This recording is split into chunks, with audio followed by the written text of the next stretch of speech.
Good morning. My name is Luisela Sugalski, and I'm the job coach from NSC.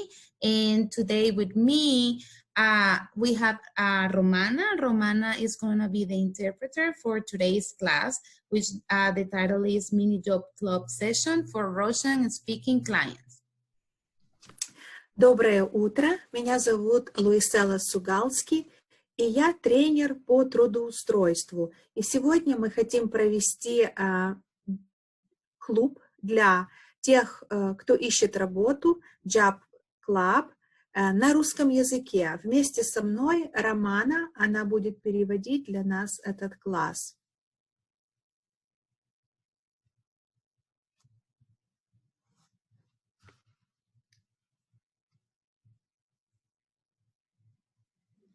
Okay, so today we are going to be talking about very important elements that are part of the U.S. work culture, and that it will help you to get informed and also to understand better how the work culture here in the U.S. works. Сегодня мы поговорим об очень важной теме. Это как понимать культуру поведения на рабочем месте в США, какие правила, чего придерживаться на рабочем месте.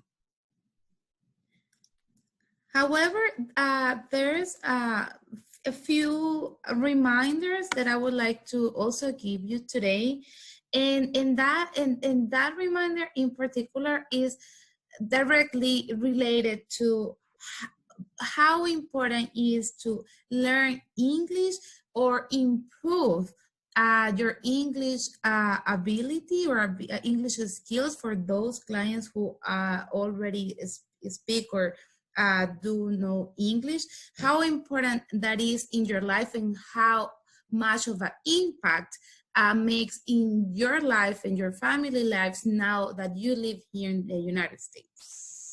Также мы хотели напомнить вам о некоторых важных вещах, которые надо принимать во внимание, живя в этой стране. Почему важно изучать английский? Почему важно выучить английский, а также почему важно его усовершенствовать тем людям, которые уже разговаривают на английском или у них есть какой-то определенный уровень английского языка. Как изучение английского или усовершенствование английского языка может повлиять на вашу жизнь здесь, в этой стране? So the way that it impacts our lives and the lives of our family members, right here in the United States, you can see it in different ways and in different aspects. So, and one of them is by earning money, meaning like the jobs we get. So depending on how good our level of English is, we're gonna be able to have access to better job opportunities, just in the same way to continue with our education here in the United States. Первое – это как может повлиять знание английского языка на вас и на вашу семью здесь, в этой стране. Конечно, первое – это возможность зарабатывать деньги. От того, какой уровень у вас знания английского языка, относительно вы сможете найти работу, хорошую работу или не очень. И, конечно, чем лучше вы знаете английский язык, тем больше у вас будет вариантов получения работы, найти работу и зарабатывать деньги. Helping our family members, helping ourselves to do different activities. If we want to meet new people, we are now in the United States where people from so many countries and people who speak different language, they are able to get connected through one language, which is English. So if we want to create new connections, we want to build professional connections. So that's gonna be all possible if we work hard and we invest time and effort and dedicate time to learn and or improve the level of English. Второе, как мы можем помочь себе и нашей семье, изучая или зная английский язык. С помощью английского языка мы можем встречать, знакомиться с новыми людьми, общаться с людьми, которые здесь живут. В этой стране живут много разных национальностей, много разных людей, которые приехали с разных стран, и у которых первый язык был не английский, какой-то другой язык. Здесь, в этой стране, с помощью английского языка мы можем общаться с людьми с разных стран и национальностей. Английский язык нас обобщает, то есть с помощью английского мы можем поддерживать контакты с разными людьми. We have other elements that are equally important that I would like to mention before we can move on and start in this topic, and is the citizenship. So it's very important if you guys don't know at this point, so it's important to know and understand today that if you guys want to apply for citizenship in the near future, you must go for an interview, and during that interview you're also gonna get tested. You're gonna get questions about the history of United States. There's no interpretation available. You have to do this exam in the interview in English. You want to go to the doctor, you want to speak to a doctor, you want to go to an emergency room for you, for your family members. It's the same thing. You need to speak English. Еще некоторые аспекты, почему очень важно изучать английский язык. Со временем вы захотите стать гражданином, получить гражданство Соединенных Штатов Америки. Для того, чтобы вам получить гражданство, вам надо будет пройти интервью на английском языке. Вам надо будет разговаривать с иммиграционным офицером на английском языке. Вам надо будет знать историю этой страны и отвечать вопросы на английском языке. У вас не будет возможности тогда воспользоваться переводчиком. Вам надо будет все вопросы отвечать на английском языке. Также вам надо будет общаться со своим доктором, решать медицинские нужды. Возможно, вам придется обратиться в госпиталь или в отдел скорой помощи. И очень удобно, очень хорошо, когда вы сможете сами пообщаться с медперсоналом. If we want to learn get computer skills, or if we already know but we want to improve our computer skills, so there's plenty of places, programs, non-profit organizations in Philadelphia and in surrounding areas who provide with these options, and they're free for people to have access to it. But then again, they're not gonna be, unfortunately, they're not gonna be able in our first language, right? And on the other side, at least, but last but not least, is also very important for those clients who have kids already. So, you have to enroll your kids at school, and then you have to communicate with the staff members from school. You have to communicate with the teachers of your children, and then the activities, the assignments that they gotta go through. So all that we all know that is gonna happen in English. So as long as we do have a better skills to communicate in this language with other people, our life is going to be easier, and we're going to be able to be more successful and to have access to different benefits that this country now offers to all of you.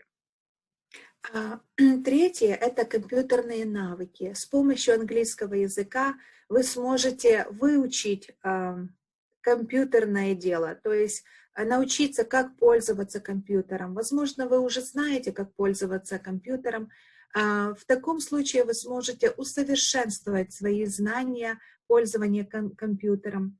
В Филадельфии и вокруг города Филадельфии есть много разных учебных заведений, нон-профит организаций, которые могли бы помочь вам усовершенствовать вам компьютерные навыки. Вы бы могли пройти курс обучения и улучшить свои знания. Также немаловажно возможность помочь вашим детям с домашними заданиями. Если вы владеете английским языком, вы сможете разговаривать со школьным персоналом, помогать вашим детям. Поэтому очень важно изучать английский язык. С помощью английского языка у вас будет намного больше доступа к разным льготам, к разным возможностям для того, чтобы сделать вашу жизнь лучше здесь, в США. Okay, so now let's talk about common first jobs. It is amazing.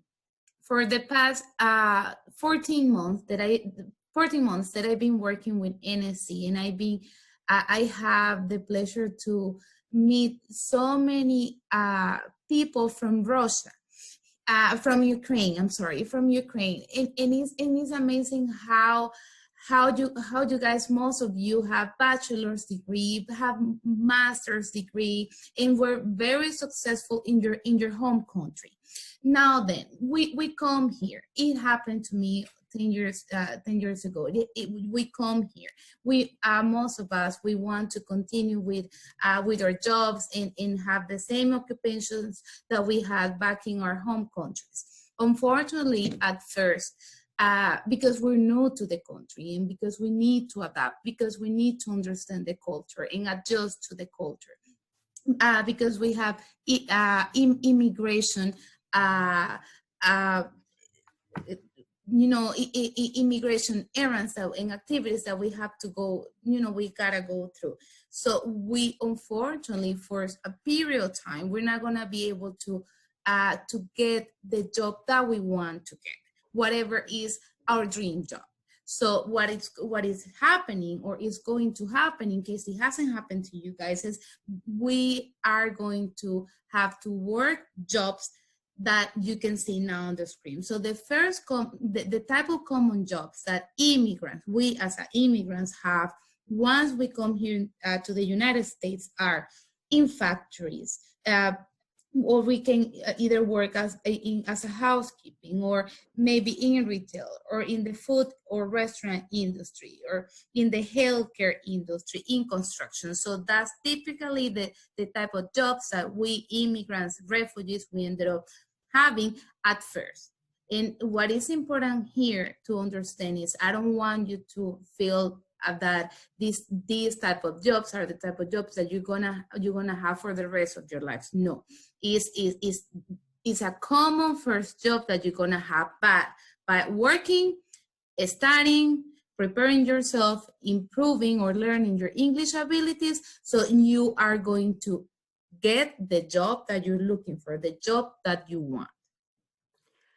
Я работаю в NSC уже 14 месяцев, и на протяжении этого периода у меня была очень приятная возможность встретиться с многими клиентами, которые переехали из Украины и других стран. И многие из вас приезжают сюда, имея образование, высшее образование, колледж, степень бакалавра, магистратуру. Там, в вашей стране, у вас была хорошая работа, у вас было образование. Здесь, к сожалению, у вас не будет такой возможности для начала продолжить свою работу, работать в той сфере, которая вам нравится. По приезду в Соединенные Штаты вам придется пройти через определенные иммиграционные процедуры. Также будут другие препятствия, в связи с которыми вы не сможете получить сразу ту работу, которую бы вы хотели. Какие обычно работы предлагают людям, которые только приехали в Соединенные Штаты? Это обычно работа на заводе, горничная, магазин, отрасль общественного питания, помощник по уходу за больными, а также в строительстве и вот такого типа работы. Но мы бы не хотели, чтобы вы расстраивались, мы бы не хотели, чтобы вы думали, что на этой работе вы должны оставаться всю жизнь. У вас это временная работа. Со временем вы выучите английский язык, вы освоитесь в этой стране, и вы должны получить ту работу и работать там, где вам нравится.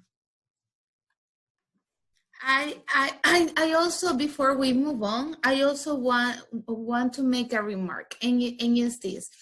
It's not easy for any of us, right, who come to, who live our home country, to come to a new country and start a new life. So that, you know, that beginning, that first chapter is not an easy one, right? Because there's so many things and so many elements involved. What I want you to, I want you to think is that it's possible. So if your dream is to be an engineer, so you can do it. That is possible, because one thing that I love about this country is the opportunities that it provides to everybody.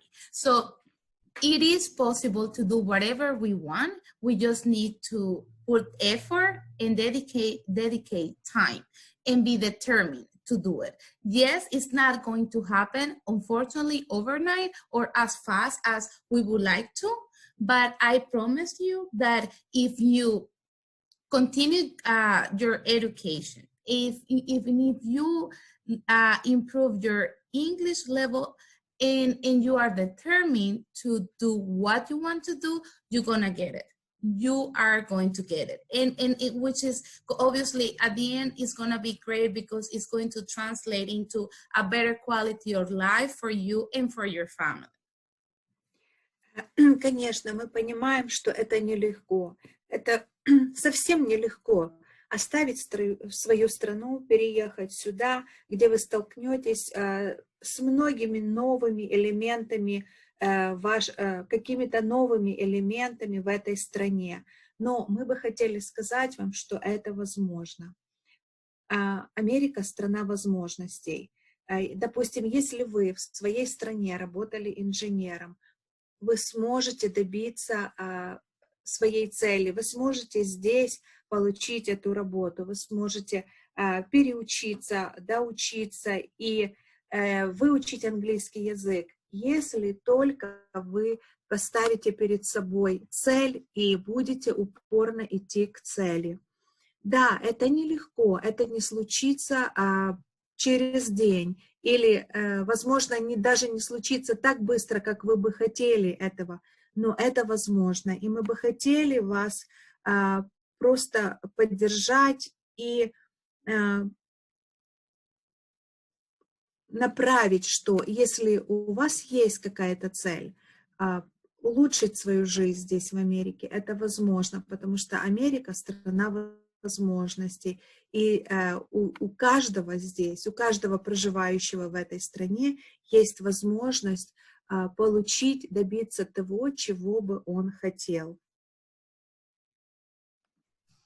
Okay, so now we can start talking about U.S. job cycle. So the U.S. job cycle, it is a process. It is a group of steps that all of us have to go through in order to look for a job, find a job, get the job, be successful at this job.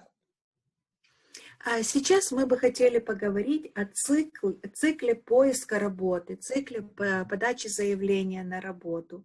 Этот цикл для всех, почти для всех одинаковый, и каждому из нас, каждому, кто заинтересован или ищет работу, надо пройти через определенные этапы для того, чтобы получить работу. То есть надо заняться поиском работы, подачей заявления, получить работу и, конечно, быть успешным на работе.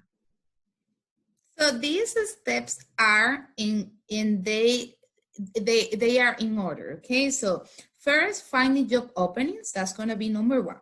Then the step number two is going to be applying for jobs, okay? Then interviews, job offer. Then we're gonna start with the onboarding process, and inside of the onboarding process, we have a start date, the first paycheck, and lastly, the 90-day probation complete. So we are going to talk about each of them right now. Значит, для того, чтобы найти работу, получить работу, вам надо пройти через определенные этапы. Первый этап – это поиск вакансий, то есть поиск работы, открытых мест. Потом, когда вы нашли открытое место, вакансию, вам надо подать заявление. После подачи заявления вы проходите интервью. После интервью вам предлагают работу, если вы успешно прошли интервью. После предложения вы начинаете процесс оформления на работу. Процесс оформления на работу включает в себя первый день, первая зарплата и 90 дней испытательного срока. То есть вам надо пройти вот эти 90 дней для того, чтобы убедиться, что эта работа для вас. И вы подходите на вот эту должность. Okay, so let's talk about the very first one, which is finding job openings. So finding job openings is pretty much about where we can get jobs in United States, right? So there's three main ways how people find jobs here in this country. And these are in person and online. And online, in the online option, we're gonna see two different ways to do it. And then we have the third option, which is through networking. Мы хотим поговорить о первом этапе, как найти вакансии, как найти открытые места, найти те компании, которые ищут в данное время работников. Значит, найти вакансию вы сможете с помощью таких трех методов. Первое – это лично, то есть вам кто-то посоветовал, сказал, что там есть открытая работа, открытая вакансия. Второй этап – вы можете заняться поиском онлайн. И третья возможность найти работу – это через network, то есть через связи. So the first one, which is in person, that to me would be the less popular one nowadays.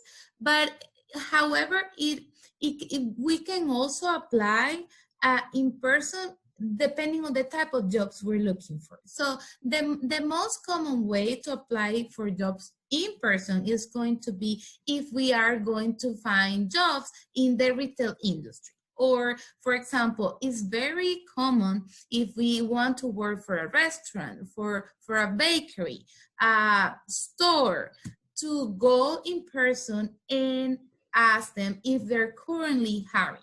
Or a lot of times, and that applies a lot to restaurants, they are going to put a sign by the door or a window and this big sign is gonna say, "Help wanted, now hiring, or we are hiring." So when we see this type of signs, so obviously it makes easier for us to find out what restaurant or which store is going to hire is hiring or not at the moment. So typically what we gotta do is just go inside of that store, of that restaurant, and ask what is the type of jobs that they have available at the moment. It can happen two things can happen at that moment. One, they can tell you, they are gonna give you like some kind of like a business card, and that business card is gonna have a link, a link to the website, and that website is where you will have to go and visit and fill out the online job application and submit it. Some other places, they also say, well, we can give you a paper job application And at that very moment, you can fill out that job application, or you can go home and ask for help, etc. If you're not sure how to fill out that job application, and then come back and give it to them. And that's that at that moment is where the hiring process is going to begin. Самый в данное время самый такой непопулярный метод поиска работы – это поиск работы лично. Вы можете найти работу в сфере торговли или ресторан, или сфера общественного питания. Когда вы проходите и вы видите вывески на определенных бизнесах, допустим, это может быть ресторан или пекарня, или кафе, магазин, вы можете увидеть вывеску на дверях, что нужна помощь, или сейчас идет процесс поиска работников в данное время на определенную должность. В таком случае вы можете зайти лично в эту организацию или в эту компанию, бизнес. Вы можете поговорить с кем-то и спросить о работе. В таком случае вам могут предложить два варианта. Вам могут дать визитную карточку, на которой будет веб-сайт, и вы с помощью компьютера сможете зайти на веб-сайт и заполнить электронно ваше заявление на подачу на работу. Другой вариант, который может произойти, вам могут сразу на месте предложить анкету, форму, которую вы заполните. Вы можете заполнить ее на месте, или вы можете взять с собой домой, попросить помощь у кого-то из друзей, из родственников, заполнить анкету и отнести снова обратно. Вот так вот подается заявление на работу лично. So once again, it's a way to apply for jobs here, but it's very focused on retail, it's very focused on restaurants, some hotels. There's some hotel chains that you can still go and apply for a job right there on the spot. Also, small businesses, they tend to also use these signs that I was just talking to you about, and look for candidates that way. For example, like auto shops or flower shops, you know, those type of small businesses, they still are more of old school when it comes to apply for jobs, right, and offer jobs to people. Then we have the two more powerful ways to find and apply for jobs here in the United States, and it's going to be online. Хотели снова вам напомнить, что подача заявления лично или персонально обычно используется для маленьких бизнесов. Маленькие бизнеса, допустим, такие как рестораны, сфера общественного питания, торговли, сервисы по уходу за машиной, также цветочные магазины. И некоторые небольшие отели используют вот эту старую школу, как бы старый метод поиска кандидатов на работу. Таким маленькие бизнеса пользуются, они предлагают людям зайти и заполнить заявление на работу. Но есть два других таких намного более сильных методов поиска работы. Один из этих методов – это поиск работы онлайн. So most of the people in this country, the way they apply for jobs is by visiting employment sites or job sites. So I can name a few of them. We have Indeed.com, we have ZipRecruiter, we have LinkedIn, Glassdoor, Monster. If you are interested in working for non-profit organizations, so my recommendation would be Work for Good, and also Idealist.org. Those are the two job sites very popular when it comes to offering non-profit jobs. So that's what we have to do, is to go to any of these websites, employment sites, and we have to, typically what is going to happen is that we have to create an account. After creating an account, we have to attach our resume, but not any resume. It gotta be an American style resume, and it has to be up to date. If it's possible, we can also download our cover letter. We will talk about that a little bit later. So after that, we are going to be ready to apply to whatever job we want in any of these employment websites. Значит, мы поговорим сейчас о том, как подать заявление онлайн. Если вы ищете работу, то у нас есть несколько веб-сайтов, очень популярных веб-сайтов, которые занимаются поиском работы. Некоторые из этих веб-сайтов Indeed, Zip, Monster, LinkedIn. Если вы заинтересованы работать на non-profit организацию, тогда вы сможете воспользоваться веб-сайтом Good или idealist.org.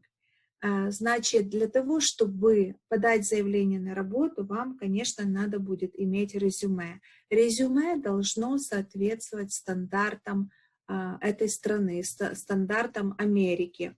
Иногда к резюме еще используют титульную страницу или дополнительную страницу. И следующее, о чем мы поговорим, о том, как правильно составить резюме.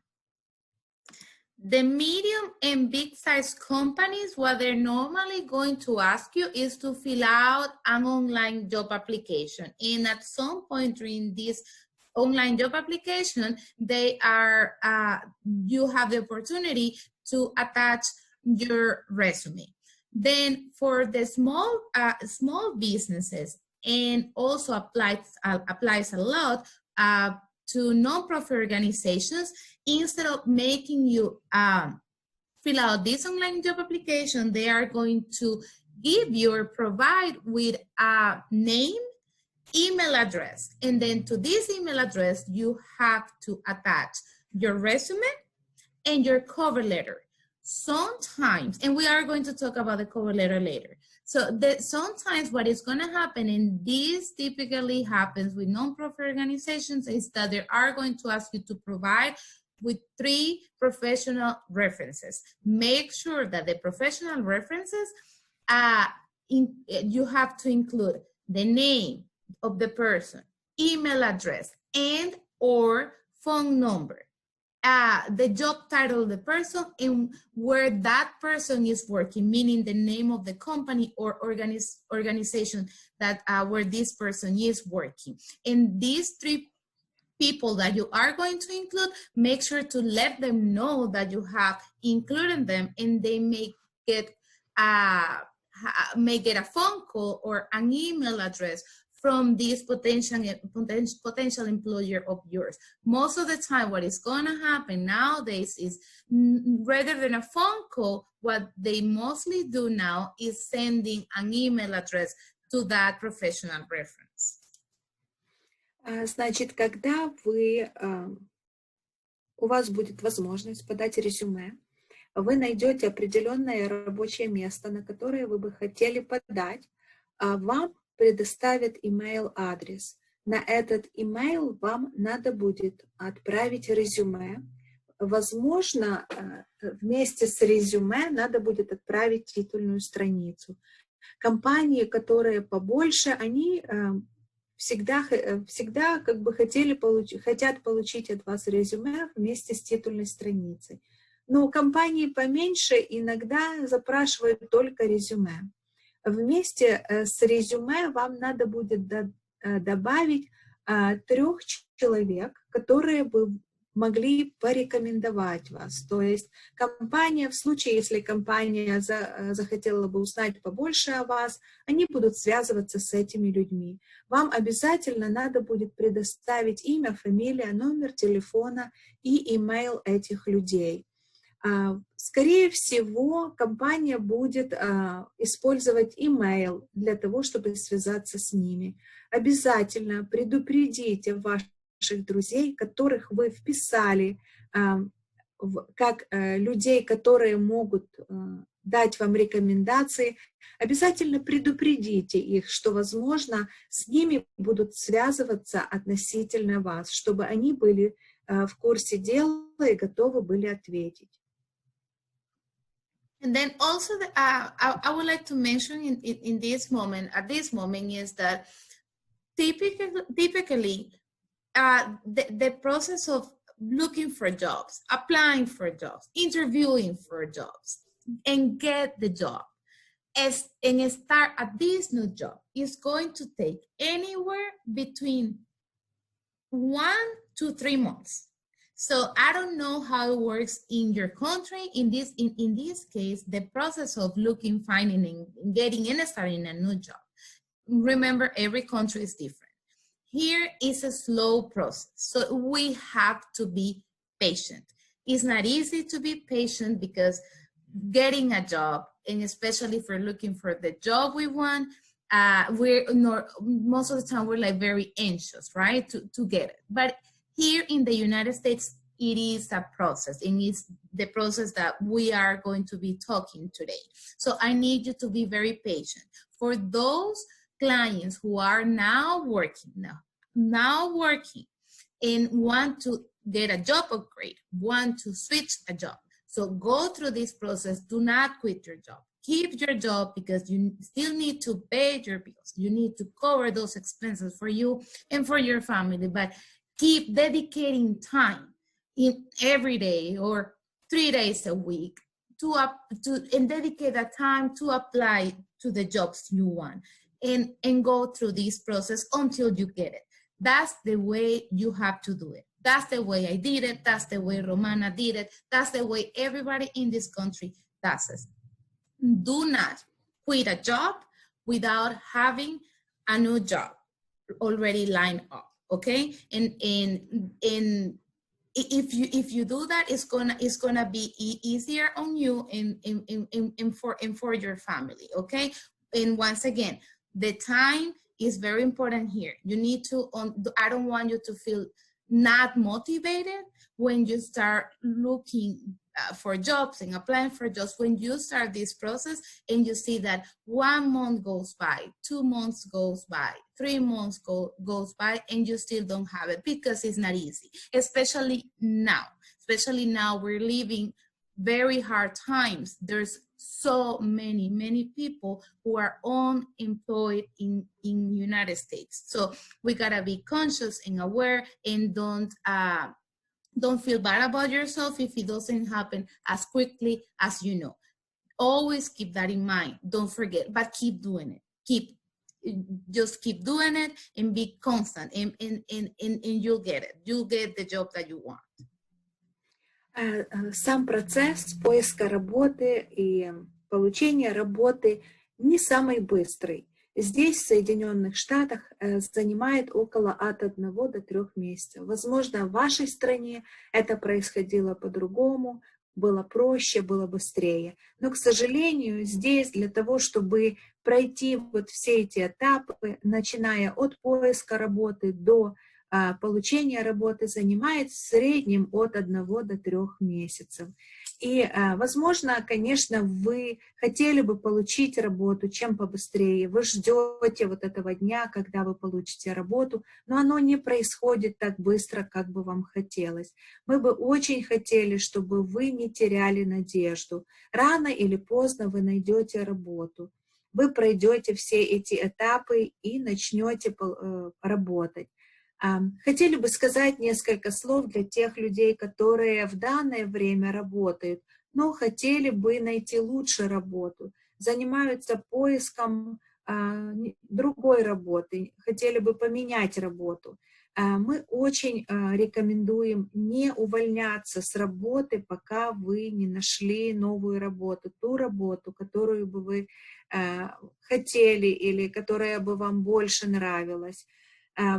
Продолжайте работать и 2-3 дня в неделю уделите поиску новой работы, то есть занимайтесь поиском работы, подавайте заявления, проходите интервью, не оставляйте работу, потому что вы никогда не знаете, сколько времени у вас займет поиск новой работы. Не теряйте надежду. Да, иногда 1 месяц прошел, нету работы, 2-й, 3-й, но поверьте, рано или поздно вы найдете работу, и вы сможете работать на той работе, которая бы вам больше подходила и больше нравилась. Продолжайте искать работу, пока вы не найдете то, чего бы вы хотели. Then we have the third way to apply for jobs, which is through networking. So what is networking? Networking is meeting new contacts, meeting new people, and sharing information with others. So most of the time in our network, we're gonna have our friends, our family, community members, co-workers, current or ex-co-workers. So those people are gonna be in our network. And it is important to understand that we need to build and keep these relationships and have good relationships with these people, because we never know when and how they can help us to get the job we want. Третий такой сильный метод в поиске с работой — это network или связи, по-нашему скажем. Что такое network? Network — это знакомство с новыми людьми, обмен информацией с другими людьми, кто относится, кто будет в вашем или есть в вашем нетворке. Конечно, это друзья, семья, члены общества, коллеги, бывшие соклассники ваши, возможно, соседи. Очень важно придерживаться или поддерживать хорошие отношения с теми людьми, с которыми вы общаетесь, для того, чтобы вы могли обмениваться информацией, для того, чтобы они со временем, если будет такая возможность, могли помочь вам с поиском работы.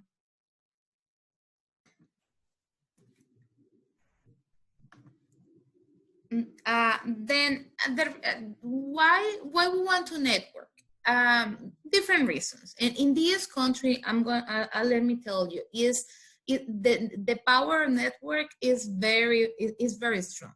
A lot of Americans here, they are able to get jobs through network. They understand that by building good relationships, that doesn't necessarily mean that you have to make friends or have best friends everywhere, but keep building and keeping good relationships with the people you know can really help you to get a job.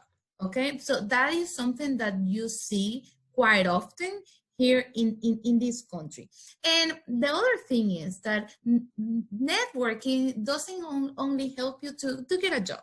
Also, there's other reasons, right? So for example, if you want to expand your circle, if you want to grow your community, if you want to get new ideas, you want to study, but you're not sure like where and how and where to start, right? So by knowing people and ask advice to people who are involved or already have knowledge about can help you, right? So those are the type of things that are important, makes it important to have connections, especially for us, right? Because we're immigrants here, and like we are new to this country, so we have pretty much to start from zero, right? We have a disadvantage when it comes to Americans because they've been living here their whole life. It's not the case for us. So that makes it even way more important.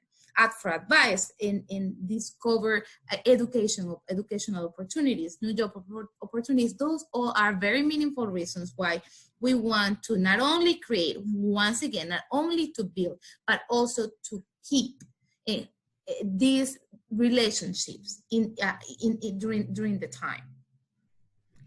Почему нужны контакты? Для чего? Контакты нужны, контакты или связи нужны не только для того, чтобы найти новую работу, улучшить работу. Контакты и связи нужны также для того, чтобы расширить свой круг знакомств, для роста общества, для того, чтобы советоваться, создавать новые связи, знакомиться с новыми людьми, получать новые идеи, открывать для себя новые возможности и вакансии.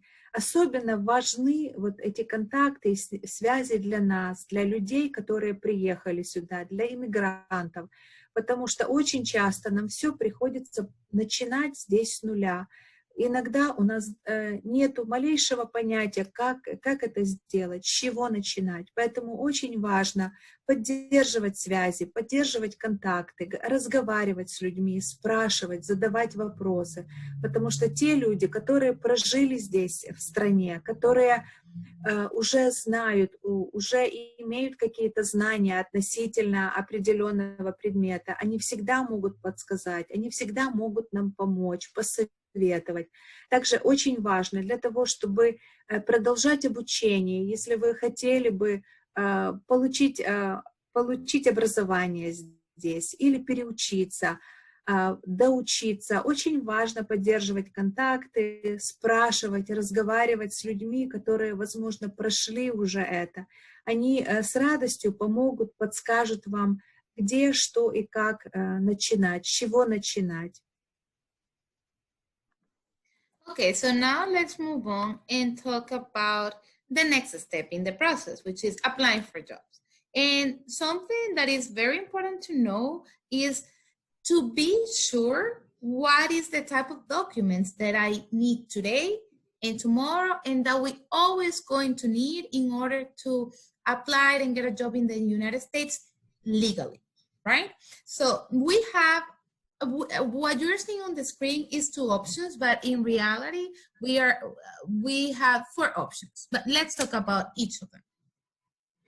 Значит, первое, давайте поговорим о том, как подать заявление на работу. Что надо для того, чтобы подать заявление на работу?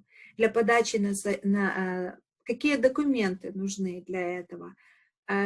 Документы сегодня и завтра, и, наверное, на много-много лет наперед будут одни и те же самые.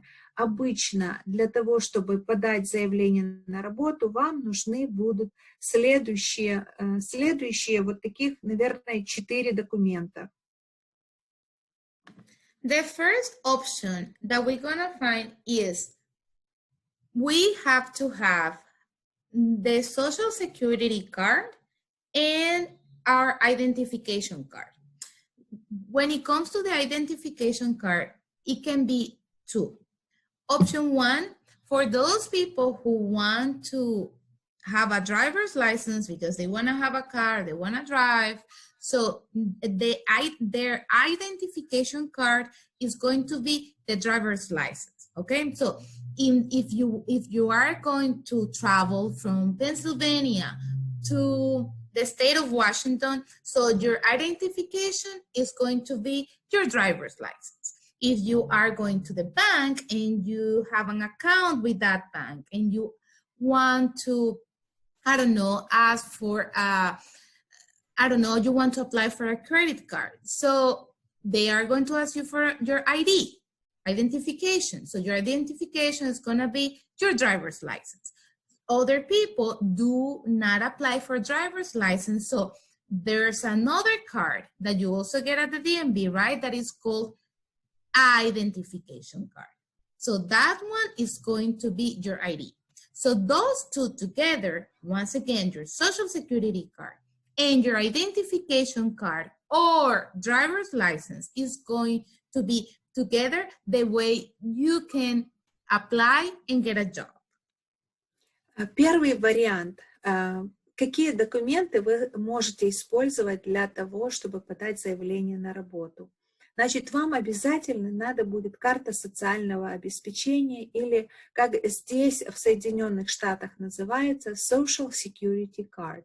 Кроме этого, вам надо будет удостоверение личности или водительское удостоверение.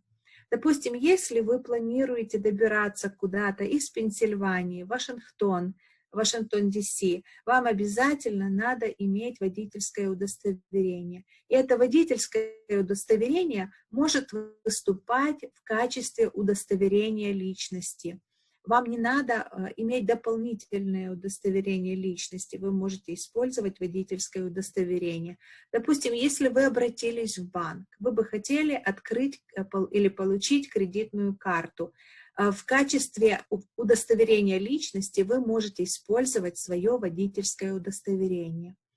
Многие люди пожилого возраста или в возрасте, которые не планируют пользоваться автомобилем, не ездят на автомобиле, они не подают на получение водительского удостоверения. Они могут обратиться в ПНДОТ и подать на удостоверение личности. Им выдадут карту, которая будет подтверждать ихнюю личность. Вот это первый вариант 2 документов, которые вам надо будет для подачи заявления на работу. Then option number 2 is by showing to your employer or your new employer your employment authorization card. So your employment authorization card is going to be your working permit. That's what it's going to be. So by presenting that to them, that's all you need to show them, in no more. You won't have to show them in that case your social security card and your ID. Второй вариант, что вы можете предложить работодателю в качестве своих документов, это разрешение на работу. На английском языке это называется Employment Authorization Card или как бы разрешение на работу на русском языке. Эту карту вы можете предложить работодателю как подтверждение того, что вы имеете право работать, легально работать здесь в стране, что вы находитесь легально в стране. И, конечно, вместе с этим вы должны предоставить карту социального обеспечения или Social Security Card вместе с разрешением на работу. Number 3, once you guys become residents in this country, so you are going to have your residency card. So that's going, instead of presenting option 1 or 2, so you can just present your residency card. Once you become a citizen is when you are going to be able to get a passport in the United States. By presenting a US passport, it will be enough to apply and get a job in the United States legally. Со временем вы получите грин-карту или карту постоянного жителя Америки. Тогда вы сможете использовать грин-карту вместе с Social Security для того, чтобы подать заявление на работу. После этого вы получите гражданство, вы станете гражданином Соединенных Штатов. И в таком случае вы можете использовать свой паспорт для того, чтобы легально подать заявление на работу и подтвердить свой статус и свою личность.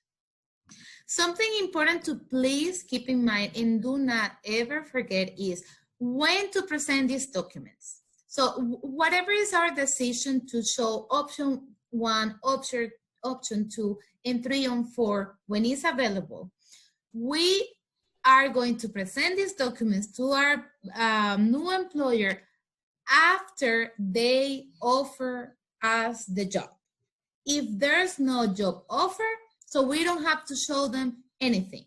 So for example, if tomorrow you get a phone call or an email from McDonald's that McDonald's wants to interview you for a job that you apply, let's say that you apply from administrative assistant at McDonald's.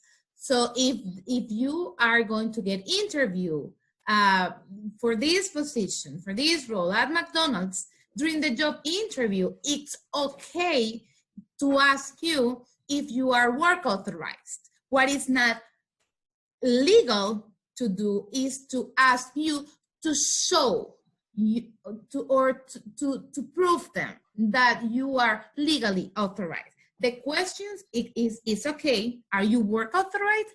And you are going to answer yes. Can you show me? No, you don't have to show anything. The only moment when you have to show anything to them that you are actually legal and work authorized in this country is after the job offer. After the job offer, not before. Теперь мы бы хотели поговорить, когда, в какой момент вы должны предоставлять эти документы. Допустим, если вы получили имейл или вы получили телефонный звонок о том, что вас приглашают на интервью. Допустим, вы подали заявление в Макдональдс на должность помощник администратора. Вам написали или вам позвонили и пригласили вас на интервью. Во время интервью вас могут спросить, или вы имеете право легально работать в Соединенных Штатах. Вы должны ответить, да, вы находитесь в стране легально и имеете право на работу. В этот момент, во время интервью, вы не обязаны показывать ваши документы.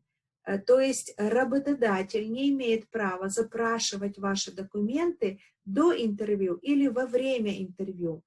Документы вы должны предоставить вашему работодателю, будущему работодателю, в том случае, если вас готовы принять на работу. То есть вы прошли интервью, и вы получили подтверждение, что вас готовы взять на работу. В таком случае, после этого, когда у вас есть уже рабочее предложение для того, чтобы начинать работать для определенной компании, вы должны предоставить ваши документы, подтверждающие право на работу, удостоверение личности. Now, in order to apply for jobs, like I said before, we must have an American-style resume, okay? And sometimes, depending on where we apply, we have to also add to our job application a cover letter. Okay, so something that I want to mention to you briefly is to make the difference between what is a skill and a preference. And the reason why I want to say that is because skills, whatever the group of skills we have to make sure to include them in a resume. For Americans, when it comes to the work culture, the resume is everything. The resume is going to be the possibility, that ticket to get you a job interview. So, because it makes it so important. It is an element that is so important during this process, is that we have to make sure to add the skills we have. But what are skills? So the skills are going to be everything that you know how to do. So whatever you know how to do, you want to make sure to include it on your resume. When we're talking about preferences, the preferences are going to be everything that we want to do or we want to learn. So that's not important when it comes to the resume. What is important to add is the skills. So all the things that we know, all the things that we have learned, we have to make sure to add them. For example, we do know how to use Microsoft Office, so we want to put them in a resume. Do we know how to work with QuickBooks? We want to make sure to add there. Do we know carpentry? So we have to make sure to add that on our resume. Значит, для того, чтобы подать заявление на работу, обычно вам надо предоставить резюме. Вместе с резюме вы можете добавить титульную страницу. Что такое титульная страница, что такое резюме? Что вы должны указать? Очень важно в этих бумагах указать свои навыки и свои предпочтения. Что такое навык? Навык – это то, что вы умеете делать.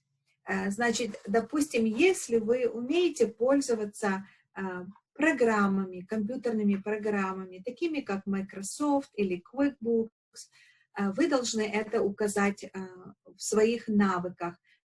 Также, если вы, допустим, умеете использовать разные инструменты, или вы владеете навыком по дереву, работать с деревом, вы должны обязательно это указать в резюме и в титульной странице.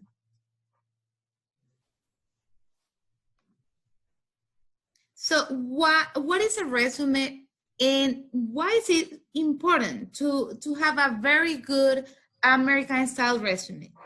It's because the resume for the American work culture is like a story. The resume is gonna be like a story that is gonna tell the employers who we are and what skills we have. And the reason why it is like that is because of all the information we must include in our resume. This information is our contact information, meaning our full name and our email address and our home address, the work history. So all past and current work experience, we have to make sure to add them there. Our education or academic background, the skills. So those elements are gonna be on the resume, depending on what we put there and how we write it. Depending on that, we are going to increase the possibility to get more phone calls or emails from potential employers wanting to interview us. Что такое резюме? Для чего надо резюме? Резюме – это, как бы сказать, самый важный элемент для получения работы здесь, в Соединенных Штатах. Это ключ, который откроет для вас многие двери, многие возможности. Значит, резюме это как бы является вашей биографией. Через резюме работодатель узнает о вас. И чем лучше резюме, чем лучше создано резюме, написано резюме, тем больше у вас будет возможностей, тем больше звонков вы получите для того, чтобы вас работодатель мог увидеть, познакомиться, провести интервью.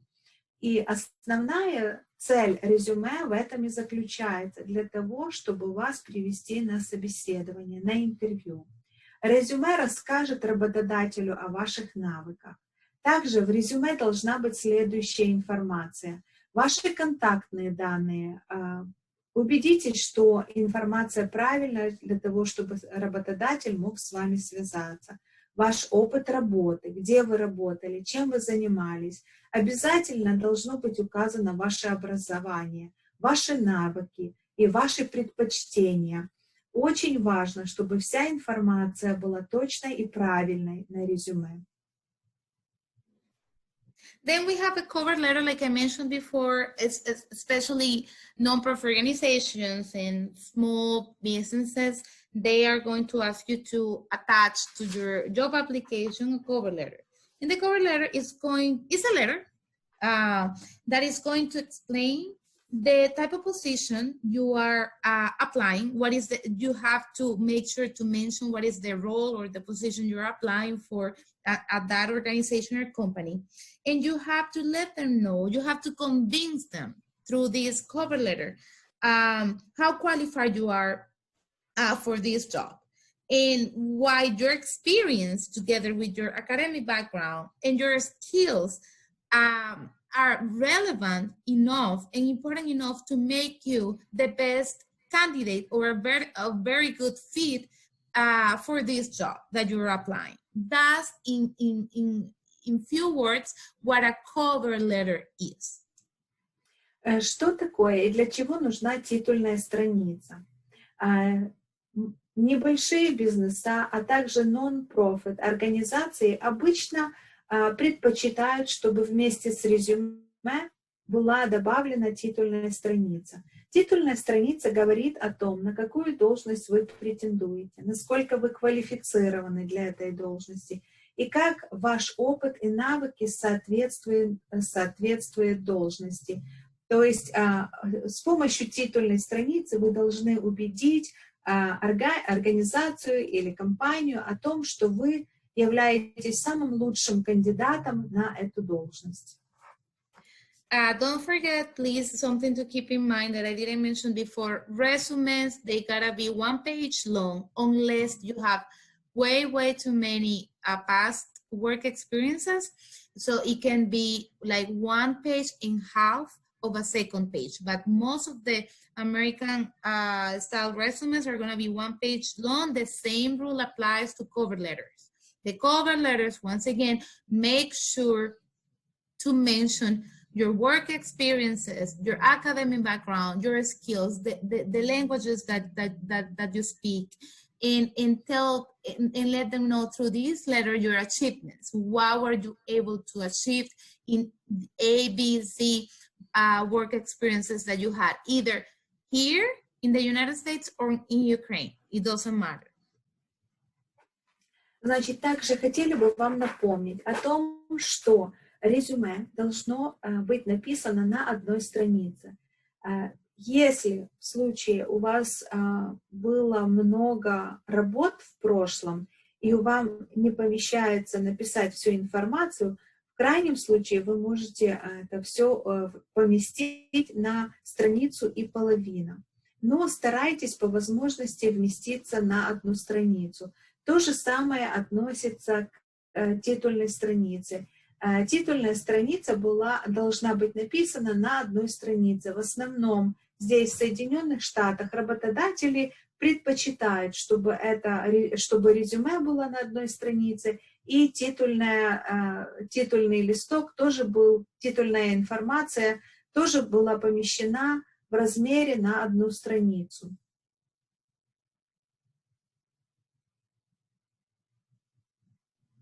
Okay, so let's talk about other topics equally important. Work schedule.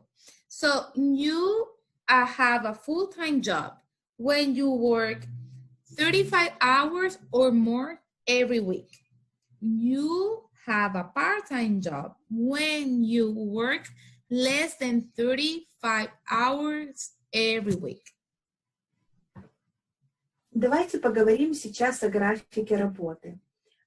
Если вы работаете 35 часов и больше в неделю, то вы работаете на полную ставку, или, как здесь называется, full time. Если вы работаете меньше, чем 35 часов в неделю, то вы работаете на полставки, или, как здесь называется, part-time. Then when it comes to meal and break time, and this is law, okay? The federal law and also the Pennsylvania law, when it comes to meal and break time, they say employers are not required to provide breaks to employees or workers who are 18 years old or over. If an employer provides a break that is 20 minutes or less, it must be paid. But if it's more than 20 minutes, they are not obligated or required by the law to pay anything to the worker. Теперь поговорим о перерыве, обеденный перерыв или просто перерыв. Для того, чтобы перекусить или просто отдохнуть. Работодатели не обязаны по закону страны и также по закону штата Пенсильвании не обязаны предоставлять перерыв для работников 18 лет и старше. Если работодатель предоставляет перерыв на 20 минут или меньше, то он оплачивает время. Если работодатель разрешает вам взять перерыв 20 минут и больше, то это время, больше чем 20 минут, то это время не оплачивается. Этот перерыв будет за ваш счет. If you are now working or in the future, you ended up working for a company who tells you that they are going to provide you with 1 hour for lunch and they pay you that hour for you to take lunch. So that is something that is not that the company or the organization you're working for, they're doing it because they want to, as part of the benefits that they offer to their employees, not because they have to by the law. Допустим, если компания или организация, на которую вы работаете, предоставляет вам обеденный перерыв в размере часа, и она оплачивает, компания оплачивает вам это время, то они это делают не потому, что это закон. Они это делают, потому что они хотят это делать. Это их желание, и это входит как в часть льгот, которые вы получаете, работая на эту компанию. On the other hand, when we look for jobs and we get a job, there's two most common ways on how employers in this country hire people. So we can end up being an exempt employee or non-exempt employee. And the difference here is, and it's very important to understand the difference between one of them. You are considered, and when you are hired as an exempt employee, because you are earning a salary every month, regardless how frequently they pay you, maybe they are paying you every week or every other week, but regardless of that, as an exempt employee, you are going to have a salary every month. And if you are going to work 35 hours, so that's what they're gonna pay you for the 35 hours every week that you are working. Meaning that if you, for some reason, you have to work additional hours to get your job done, they're not gonna pay you for those extra hours. I'm gonna give you my own example. I'm a job coach at NSC. I earn a salary every month. When they hired me, they told me that I was going to be an exempt employee and I was going to be working 40 hours every week. And they also told me that, hey, remember, by being an exempt employee, you don't qualify to earn overtime. Meaning that if you, at some point in a week, you have to work more hours, so we are not going to pay you those extra hours. So that's what an exempt employee means. Есть два вида оплачивания зарплаты здесь, в Соединенных Штатах Америки. Есть люди, которые получают зарплату за час, за каждый час, который они работают, а есть люди, которые получают зарплату. То есть у них стабильная зарплата каждый месяц. И независимо от того, работают они больше, чем 40 часов или нет. Луисела говорит, допустим, в ее случае, когда ее взяли на работу, ей дали определенную зарплату. То есть зарплату, которую ей платят стабильно каждый месяц, она работает 40 часов в неделю.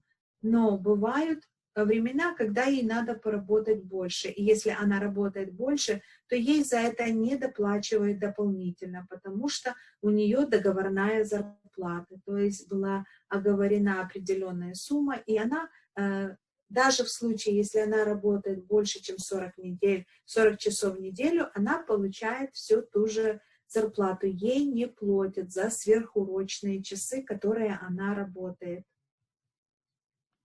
Then on the other side, we have the non-exempt employees. So non-exempt employees, they are they get paid by the hour. So for example, I'm an interpreter.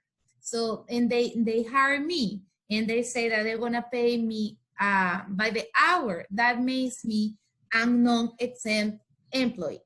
Okay, but at the same time, when they hire me as a non-exempt employee, I'm an interpreter, non-exempt employee, they pay me by the hour, and I ended up working in 1 week more hours than I have to.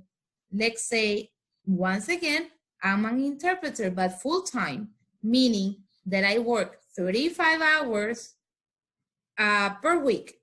But if 1 week I worked 3 more hours, that means that those extra 3 hours that I work, they must pay those 3 hours, okay? Допустим, если я работаю переводчиком, да, мне платят за час. То есть за каждый час, который я работаю, мне оплачивают. И если я работаю 40 часов или больше 40 часов, то есть сверхурочные часы, то за это мне должны оплачивать больше. Я не работаю, то есть вы можете работать, получая ставку, определенную зарплату, стабильную, которая не меняется, вы можете получать зарплату за каждый заработанный час. Если вы работаете больше 40 часов в неделю, то вам должны платить сверхурочные за это. And how much are they supposed to pay me? So once again, I'm working as an interpreter. I'm a full-time interpreter, meaning that I work 35 hours every week, but I'm non-exempt.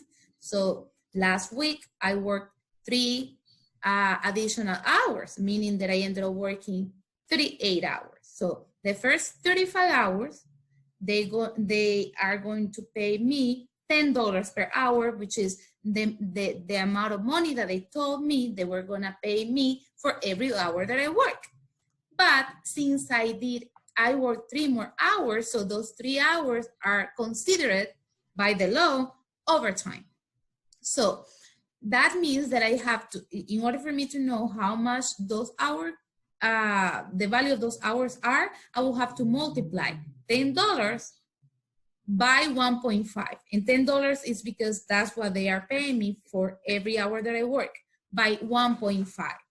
So 10 by 1.5, that makes it 15. So $15 is the value of each additional hour that I worked last week. And that's what they're gonna pay me for each extra hour that I worked. Допустим, как мы подсчитаем, сколько должны платить за сверхурочные часы?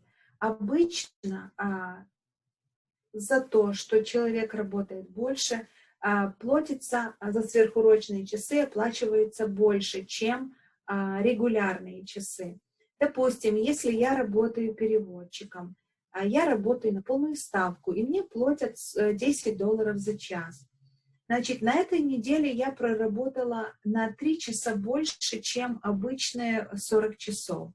Значит, за эти 3 часа мне должны, если я получаю $10 за час, то за сверхурочные должны платить 1,5 раза. Значит, если мы умножим 10 на 1,5 на 1,5, у нас получается $15 в час. Значит, те 3 часа, которые я отработала сверхурочные, мне должны заплатить 1,5 раза. Значит, это будет, выходит $45 экстра. Я заработала за неделю. So now let's talk about time off and benefits. So there's something important to know here, and is that parental time, vacation time, sick leave is time off that is offered by the employer if they want to offer that. Once again, the federal law, there's no federal law or there's no state law, in this case Pennsylvania, that obligates employers to pay to their employees for parental leave or for vacation or when they get sick. If they do it, if they give you time off for any of those situations, and if they pay that to you, it's because they want to, and it is part of the benefit package of that company or that organization that you are working for. Давайте поговорим о выходных и льготах, оплачиваемые и неоплачиваемые выходные. Допустим, декретные, отпускные, больничные, выходные, предлагаемые работодателем, могут оплачиваться или не оплачиваться. Хотели бы еще раз обратить ваше внимание, что относительно закону страны и закону Пенсильвании работодатель не обязан предоставлять оплаченный отпуск. Если ваш работодатель предоставляет вам декретный отпуск, то есть отпуск после рождения ребенка или удочерения, усыновления ребенка, больничные или другие дни, то он оплачивает, то он это делает не потому, что закон его принуждает это делать.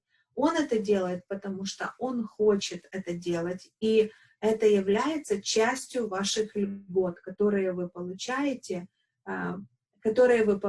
работая на определенную компанию. Because of this situation, it's so important for us that when we are looking for jobs and before we apply for a job, we have to make sure to read the benefits that that company or organization we want to put an application in that offers benefits or not, and if they offer, so what the benefits are, because now we know that there's no law that help us or require employers to offer this to any of their employees. So because of that, we always have to make sure to apply for jobs to companies that offer benefits. It's super important. So do not forget that when you guys are applying for jobs. It's very, very important, because if you don't take this into account, you might end up working in places that they just don't offer benefits, and it's just legal to do it. It's fine to do it. So we don't want that. What we want is to have good jobs, to work for good companies that offer good benefits to us. That's what we want. That's what we should be doing. Поэтому очень важно, когда вы будете заниматься поиском работы, обратите внимание на то, какие льготы предлагают компании. Очень важно, чтобы вы могли получать льготы. Не каждая компания предлагает льготы, поэтому, когда вы будете заниматься поиском работы, обратите ваше внимание, что именно, какие отпускные, оплачиваются или нет, какие больничные или персональные дни.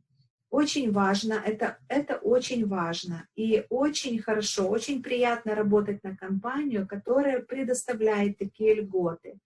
Поэтому если вы найдете работу и по незнанию не обратите внимания на эту часть, на часть именно выходных, на часть, какие льготы предлагает компания, и вам придется работать на компанию, которая не предлагает ничего, это не будет являться противозаконно. То есть по закону компании не обязаны оплачивать или предоставлять определенные льготы своим работникам. И это не будет нарушением закона.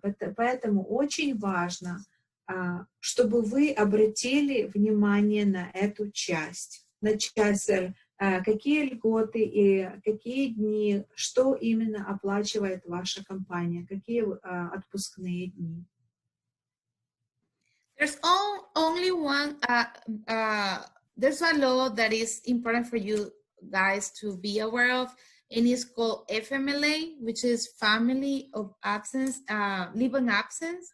And that one, it is a federal law that it provides you with leave when you get sick, but like seriously sick, not a cold. So if you gotta go under a treatment, or your husband, your wife, your children, or mother or father, so you are entitled to take this leave. But be aware that this leave is not paid.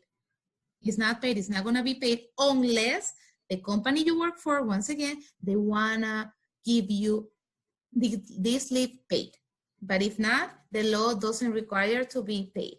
The good thing is that is one of the big benefits is that you can take that leave, and it provides you with job security, meaning that once you are gone for that leave, your employer cannot fire you. You're going to take your leave, You're gonna come back and your job is still gonna be there.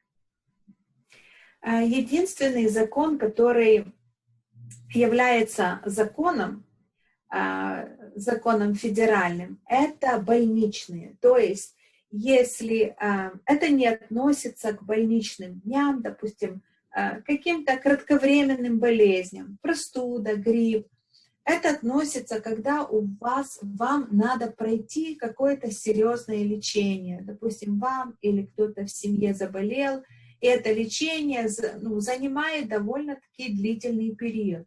То есть, если вам нужно проходить лечение или кому-то из ваших родных, близких, в таком случае компания обязана предоставить вам больничный отпуск. Компания не обязана вам его оплачивать, но компания обязана сохранить за вами рабочее место. Бывают компании, которые хотят, которые оплачивают такие больничные отпуска, но это они делают только по своему желанию. Закона такого нету. Единственный закон — это то, что они обязаны придержать за вами место. То есть после лечения ваша работа сохраняется, и после того, как вы прошли определенное лечение или ваши родные, и у вас есть возможность вернуться на работу, ваше место должно быть сохранено за вами. The other two circumstances when we can use this law is when we have a child. So when a birth happens, or if we are going to adopt a child. So in those two circumstances, we can also use it. The other elements that you need to have in mind is that you can also enjoy of this leave if you work for a company organization who has at least 50 or more workers or employees. And the second thing is that you must work for that company for at least 1 year consecutive, okay? And you have had worked for them for at least 1,250 hours. So those three scenarios need to happen so you can enjoy this type of leave under those three circumstances. Отпуск, больничный, декретный отпуск. Значит, в каких случаях может быть предоставлен такого рода отпуск? Отпуск после рождения ребенка. Или если в случае вы адаптировали, усыновили, удочерили ребенка, в таких случаях работодатель должен вам предоставить декретный отпуск. Работодатель, еще раз говорим, не обязан оплачивать его, но он обязан сохранить за вами ваше рабочее место. В каких случаях работодатель сохраняет за вами рабочее место и предоставляет вам декретный отпуск или больничный отпуск? В случае, если компания насчитывает 50 работников, 50 или больше, если вы проработали на этой должности, на этой работе 1 год или 1250 дней, в этом случае, когда все эти 3 элемента совпадают, в таком случае хозяин должен предоставить вам декретный или больничный отпуск, после которого ваше рабочее место сохраняется за вами. Okay, so now we know where to apply. We know the job sites. So we create an account. We attach our resumes. We start filling out job applications, and then we finally get that email that we want or that phone call, and that potential employer wants to interview us. So what is a job interview? Let's start.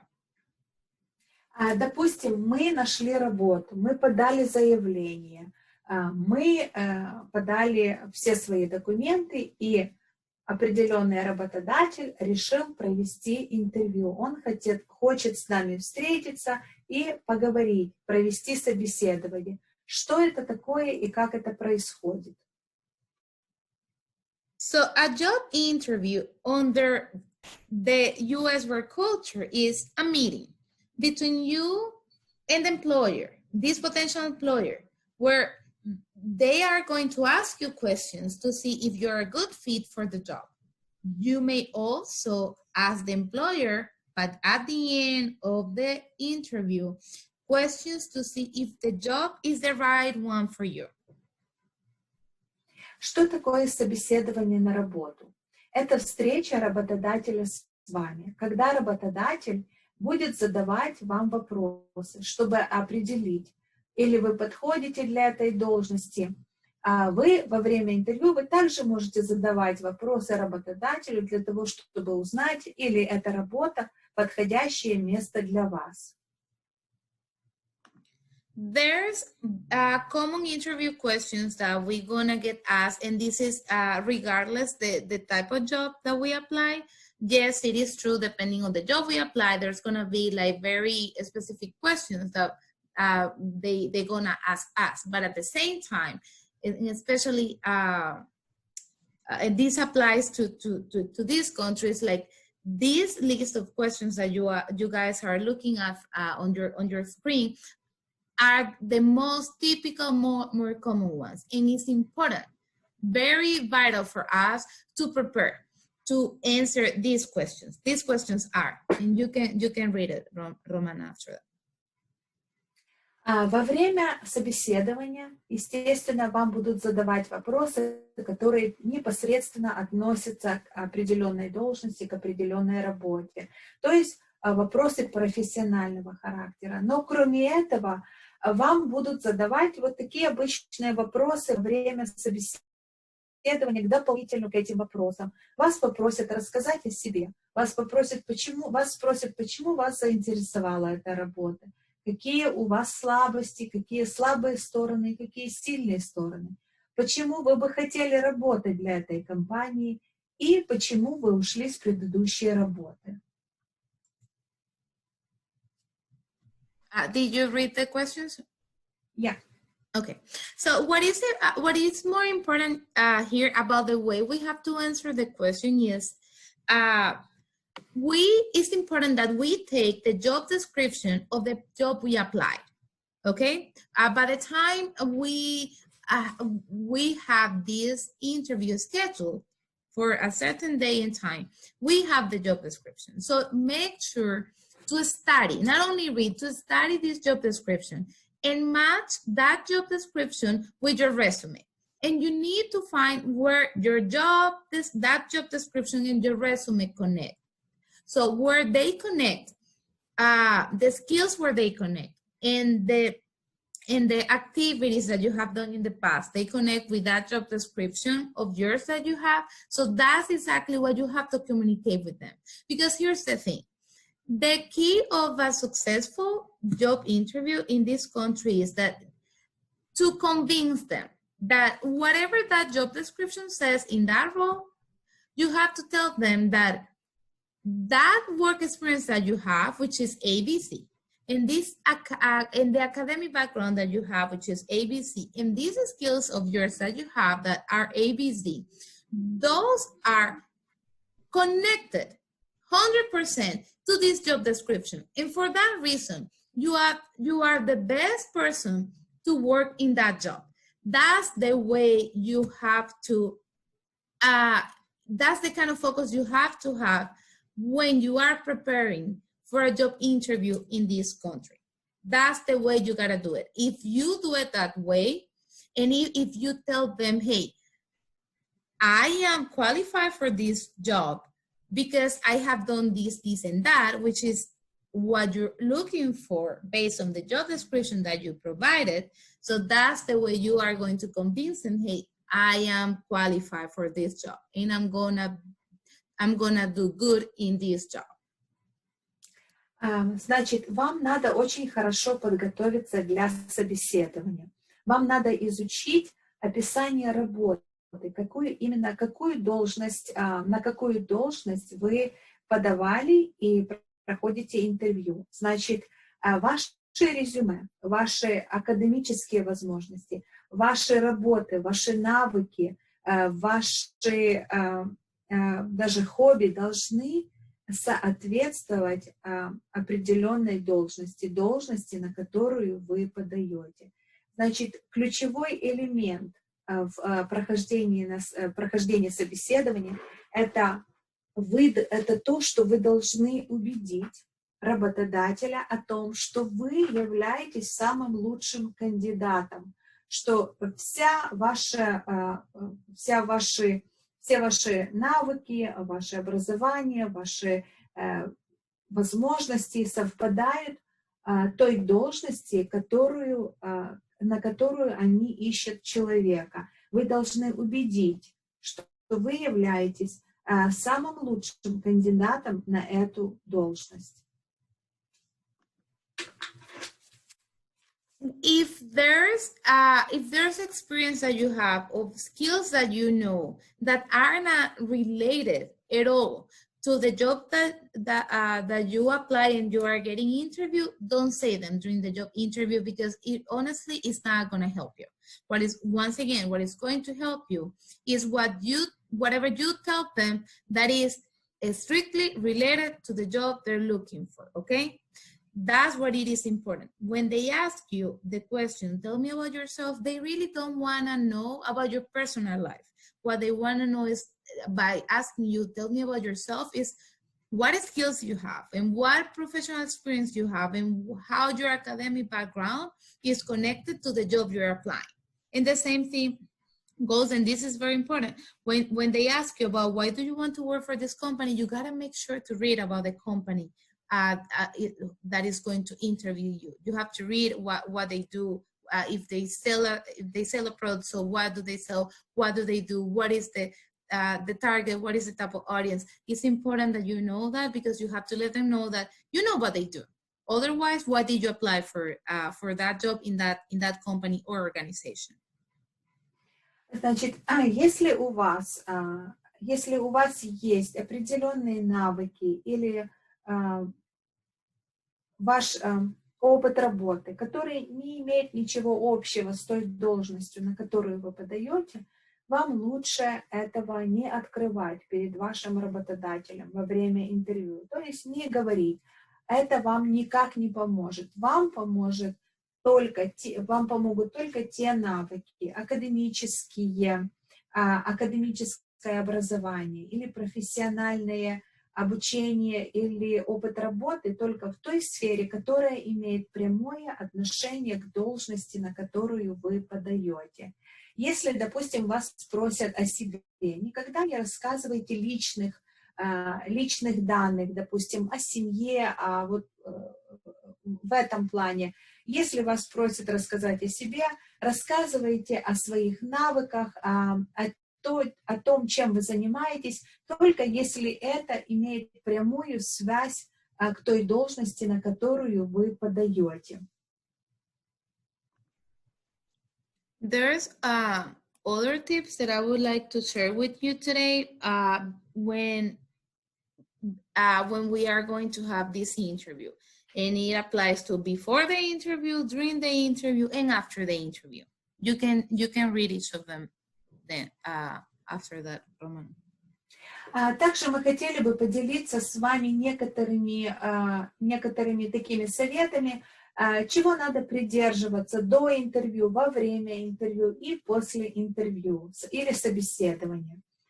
Перед тем, как вы пройдете собеседование, что надо сделать для того, чтобы подготовиться к этому? Распечатайте несколько копий резюме, потренируйтесь отвечать на вопросы, выключите телефон, подготовьте бизнес-одежду, примите душ, приведите в порядок зубы и волосы, убедитесь, что вы знаете, как добраться до адреса, где вы будете проходить интервью.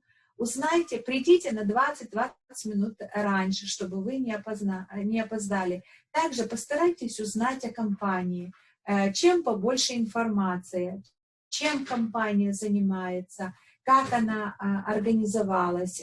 Чем больше информации вы будете знать о компании, тем будет лучше и успешнее пройдет ваше интервью.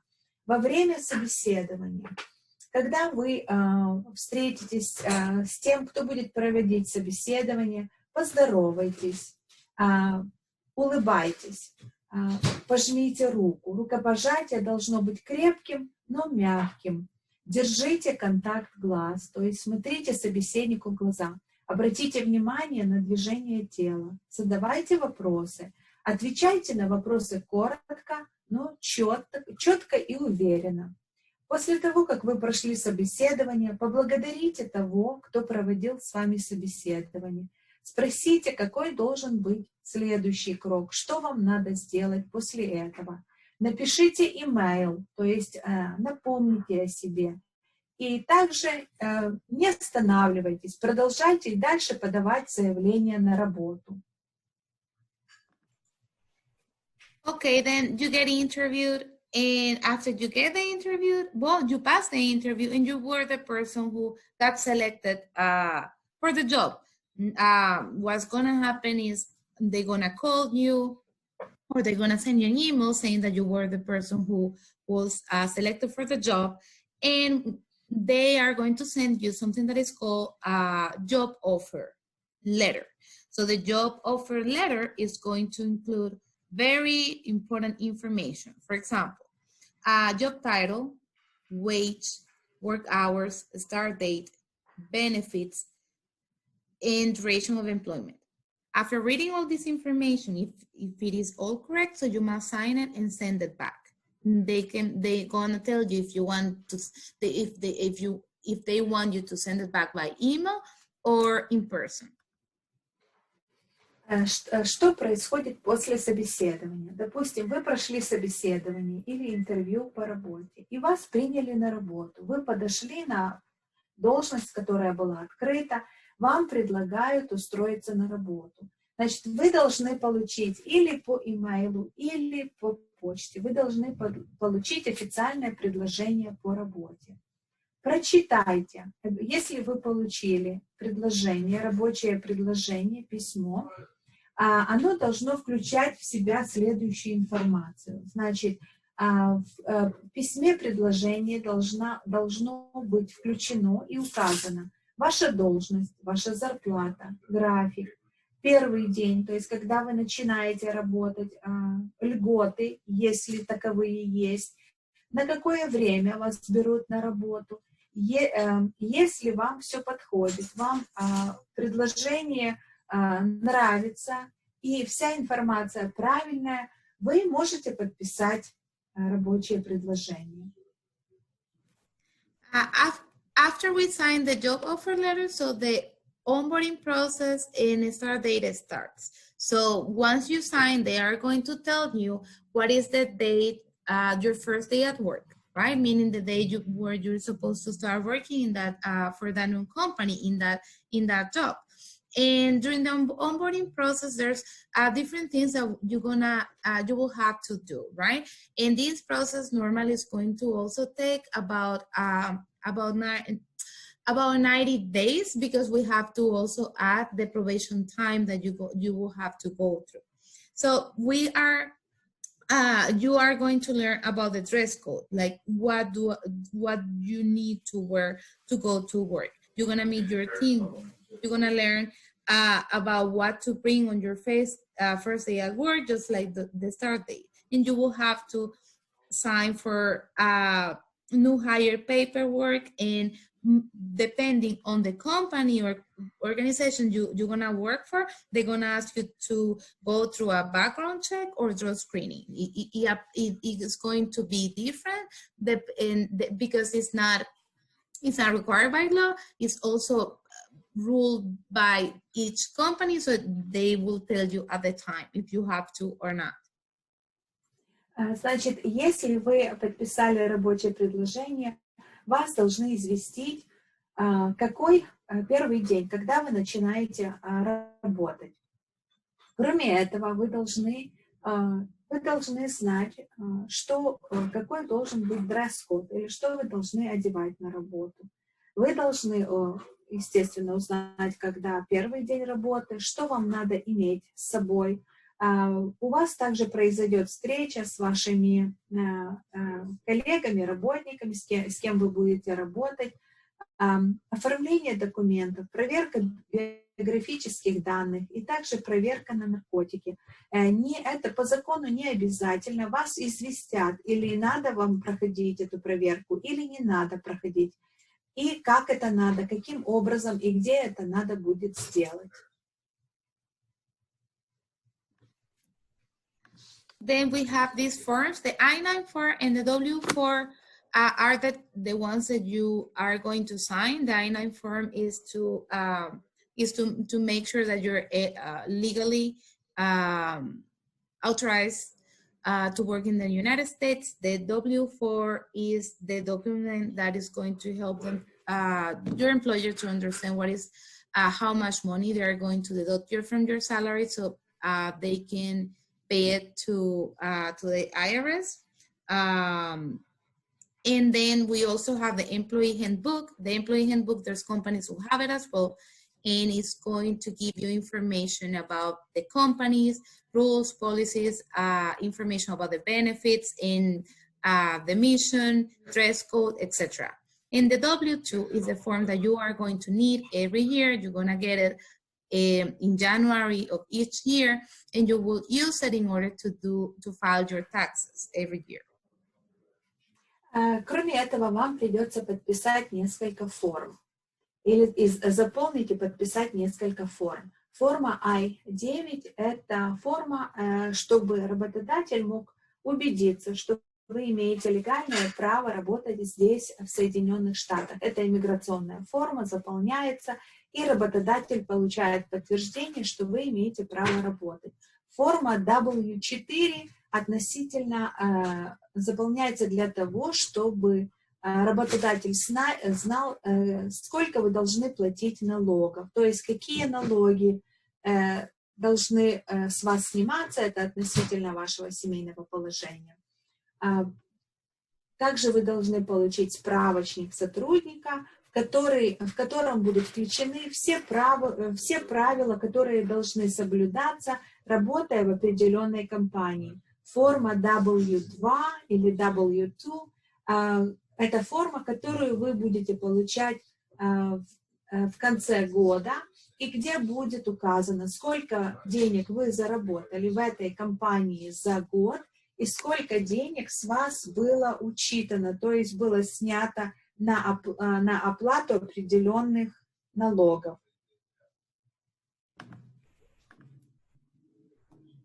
So whether you get paid every week, every other week, or once a month, you are going to get a pay stub. Okay, so the pay stub is going to is going to have all the summary of who you are in that company, meaning the name of the company, the address of the company, your name, the last 4 digits of your social security number, your employee ID. If you get paid by check, so it's gonna add the name of the check, the pay period, and all the information related to the deduction. So all the taxes that they discounted or deducted from your salary, you're gonna get to see it. The same thing applies to your net salary and your gross salary. Значит, чек. Вы получите ваш чек, зарплату. Что должно, как понимать чек? В чеке будет указано, по буквам здесь расписано, значит, сколько вы заработали. Также будет указано, сколько было снято, учитано с вас налогов или других оплат. С вас будут снимать деньги на социальное обеспечение, федеральный налог, налог штата, медицинский. Также будет указано, сколько вы заработали с начала года, сколько было с вас снято вычетов с начала года, и сколько также будут указаны, сколько было заработано с начала года гроз, сумма и net сумма, то есть грязными и чистыми. Something very important to keep in mind is the taxes. You must file taxes every single year. They normally do on April 15th of every year. Any person who is authorized to work in the United States must complete a tax return. If you do not file a tax return, you may receive a letter in the mail from the IRS stating that you owe money to the U.S. government for taxes because you didn't do it. So it's important that you do that every single year. And also, obviously, this only applies for people who work. If you don't work, so it doesn't apply to you. If you work, so you have to do it. Также хотели вам напомнить, что вы должны подавать налоги или заполнять подоходный налог каждый год. Налоги подаются каждый год за предыдущий год до 15 апреля.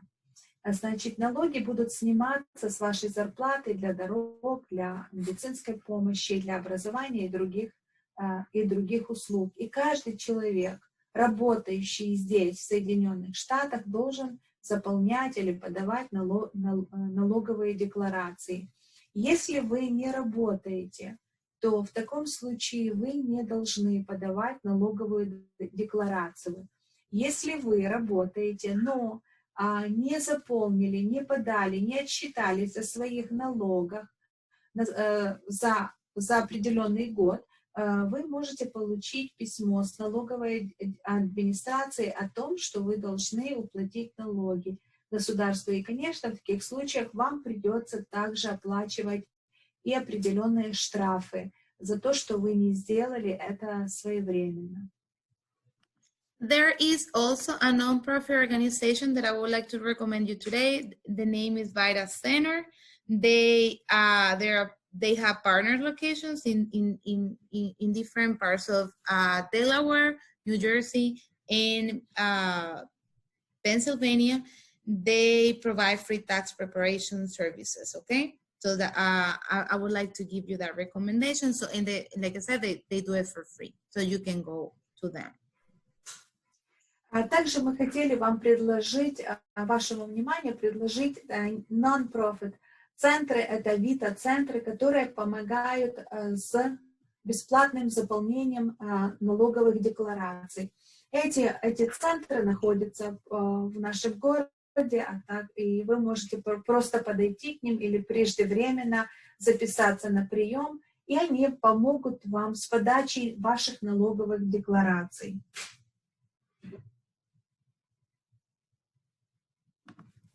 Okay, so let's move on with the last part, which is tips for succeeding at work. Давайте перейдем к нашей последней теме. Это как быть успешным на работе. So once you start working, just always remember to have good hygiene in general. Wash your hands, wash your clothes, wash your body once a day, and brush your teeth. This is part of the recommendations from us to you as part of succeeding at work here in the U.S. Значит, для того, чтобы быть успешным на работе, вам очень важно соблюдать хорошую гигиену, то есть мыть руки, аккуратно выглядеть, аккуратная одежда, ежедневный душ и гигиена рта.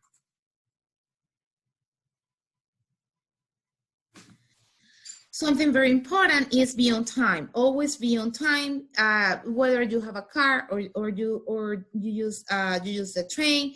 Always be on time. That's always important. Not only applies to job interviews.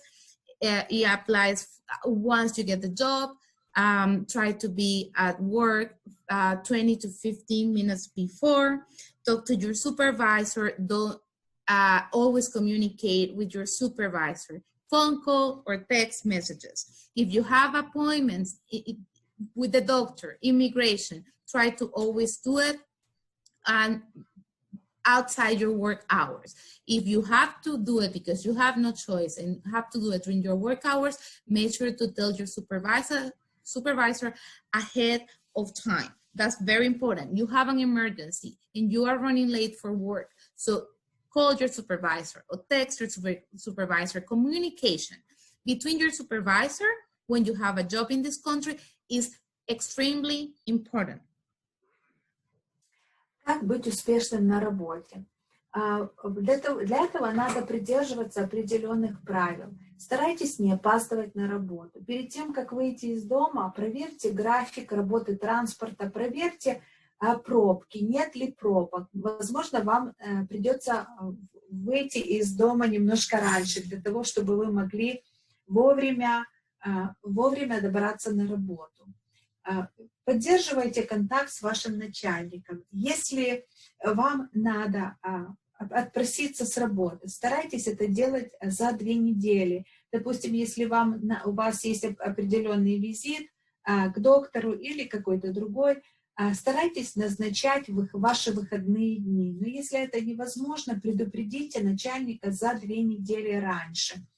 Если вы опаздываете, если что-то случилось и вы заболели, обязательно позвоните вашему начальнику, предупредите его. Не передавайте информацию через кого-то. Старайтесь поддерживать контакт напрямую. Соблюдайте правила компании. Придерживайтесь правил, как вы должны одеваться, какую одежду вы должны носить.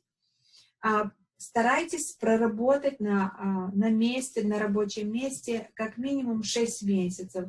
Если вы планируете уволиться с этой работы, на которой вы сейчас находитесь, сообщите об этом вашего начальника за 2 недели и напишите официальное заявление об увольнении. When it comes to keeping your job, try to keep the job for at least 6 months. My recommendation is 1 year, but if you cannot stay for the job in that job for 1 year, so at least keep it for 6 months. Okay, that's very important. When it comes to quitting, when you are going to quit to a job, it's important to do 2 things. One, you have to write your letter of resignation. So you have to write it and you have to give it to your supervisor. By the time you give it to him or to her, you have to stay in that job for 2 weeks. 2 weeks, including Saturdays and Sundays. After those 2 weeks pass, so you can leave your job. That's the way you leave a job in the United States. That's the way you have to do it. So you can leave good connections and live in good terms at that job. Постарайтесь продолжать или оставаться на работе на протяжении 6 месяцев. Но даже лучше не 6 месяцев, а год. Старайтесь продержаться на работе 1 год. Если вы планируете уволиться, сообщите об этом за 2 недели. Напишите официальное заявление об увольнении. Очень важно, чтобы вы продержались, чтобы вы работали как можно дольше на определенной работе, хотя бы год. Благодаря этому у вас будет хороший опыт, как работать, чего придерживаться на рабочем месте, какие правила соблюдать на рабочем месте здесь, в этой стране. И также у вас будет уже создаваться хорошая рабочая история. То есть, чем больше вы работаете на одном месте, тем...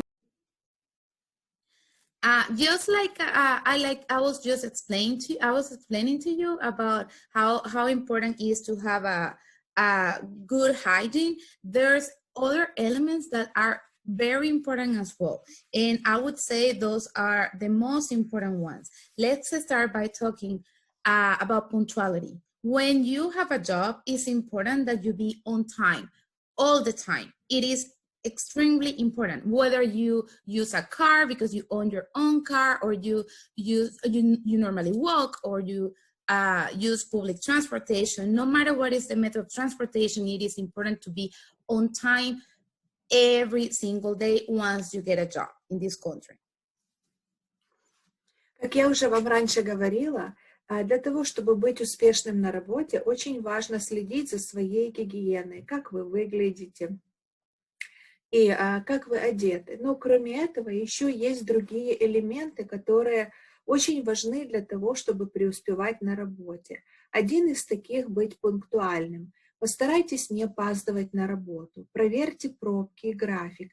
Если вы владеете машиной и добираетесь на работу своим транспортом, проверьте, чтобы дорога была свободной, вы могли вовремя добраться. Если вы добираетесь общественным транспортом, тоже проверьте, в какое время лучше всего вам выйти из дома для того, чтобы не опоздать на работу. And the thing is, for the American culture, not only the American work culture, but for the American culture in general, when people are late for any appointments, it doesn't only apply when we have a job and when we go to a job interview. They see it as the person is not responsible and that person is not serious. It's not taking that appointment or that commitment seriously. So that's the reason why it's so important to be punctual.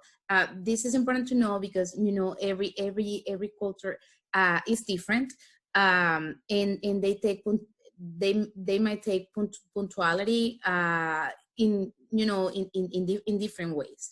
At the same time, this also related with the fact that if we are running late one day or if we are sick, an accident happened and we know that we're not going to be able to be on time to get to work during that day in particular. So it's important to communicate with your supervisor, not your coworker, not your peer. It needs to be the supervisor, your immediate supervisor, whether you make a phone call to him or to her, or you send a text message. It doesn't matter. They're both okay.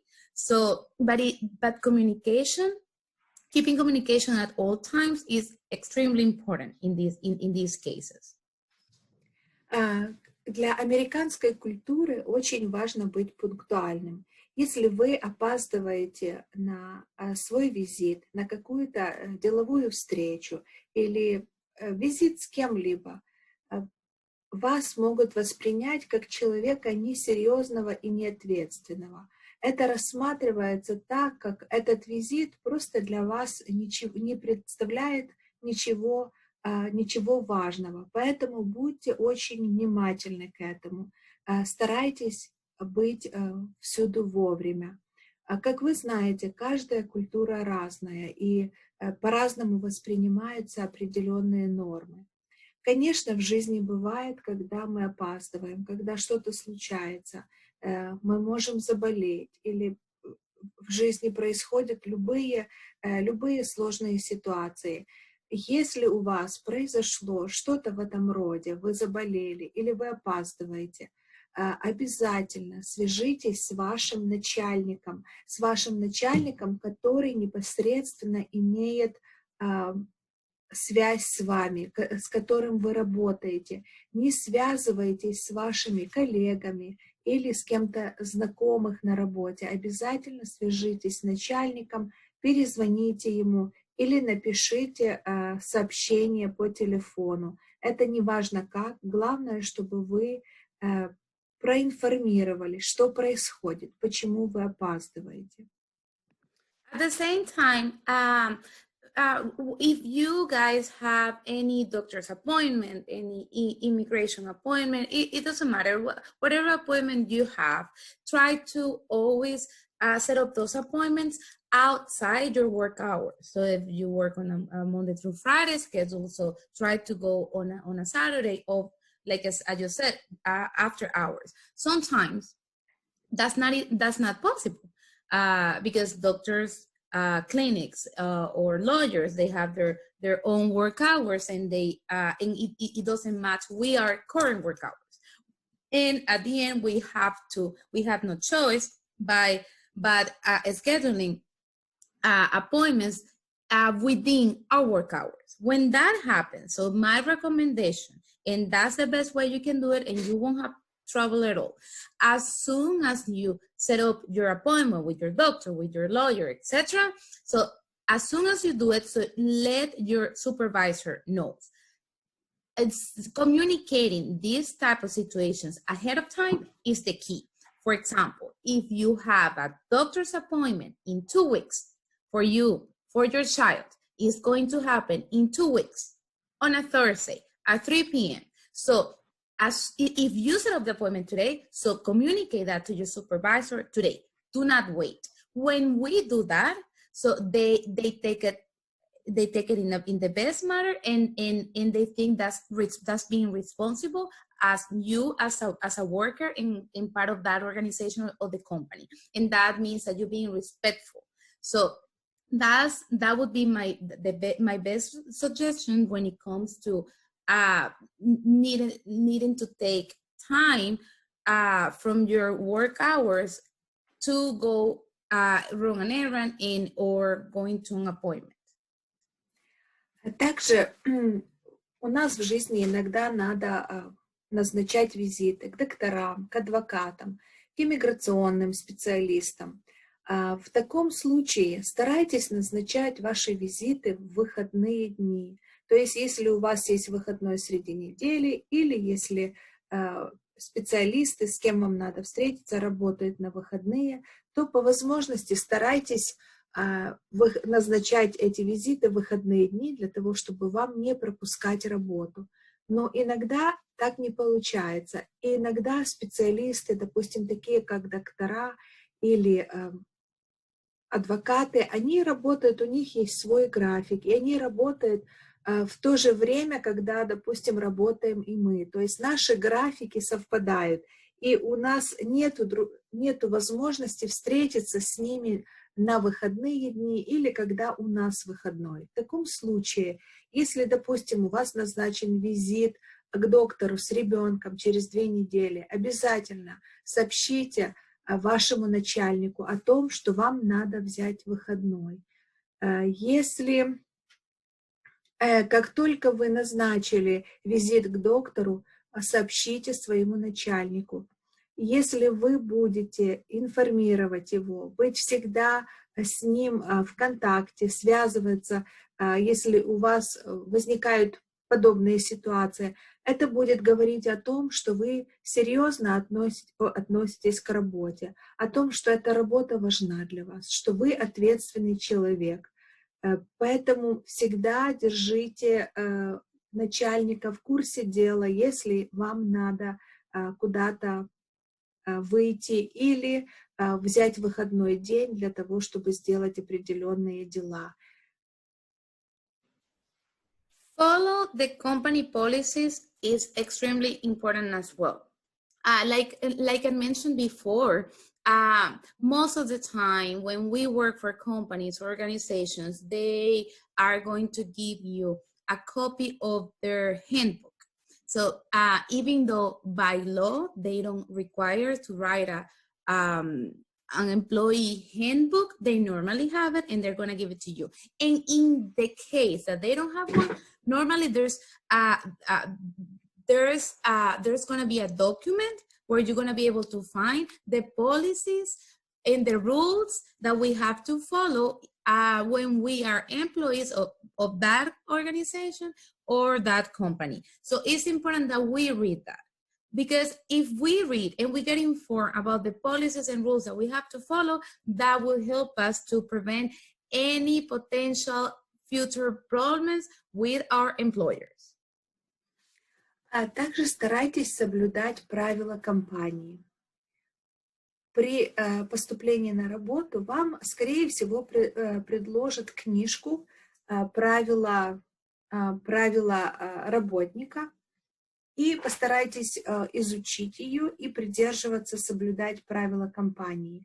Если в случае такой книги нету, потому что по закону работодатель не обязан иметь такую книгу и предоставлять работнику, скорее всего, вам все равно предоставят список правил или такой документ, в котором вы можете познакомиться с правилами компании. И по возможности старайтесь придерживаться правил компании.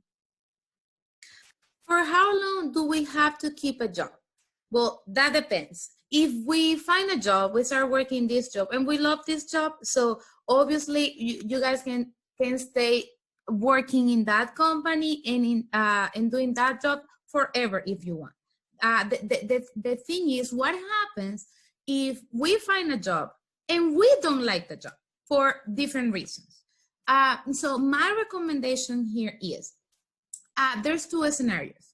So if you start working this new job and in the first week, 2 weeks, you see that you don't like it at all, and you don't think that the reasons why you don't like it is they're very, very strong reasons to not stay, and you don't think you will not be able to tolerate those situations in this job, so quit right away. Don't wait. Quit right away so you can start the job cycle again, meaning so you can start looking for a job again. If you after evaluating the situation, if you think that you don't like the job, you don't love it, but you don't hate it, you can do the job, and you know that it's a job that can help you, right, to make money, but also it can help you to gain experience, and you can still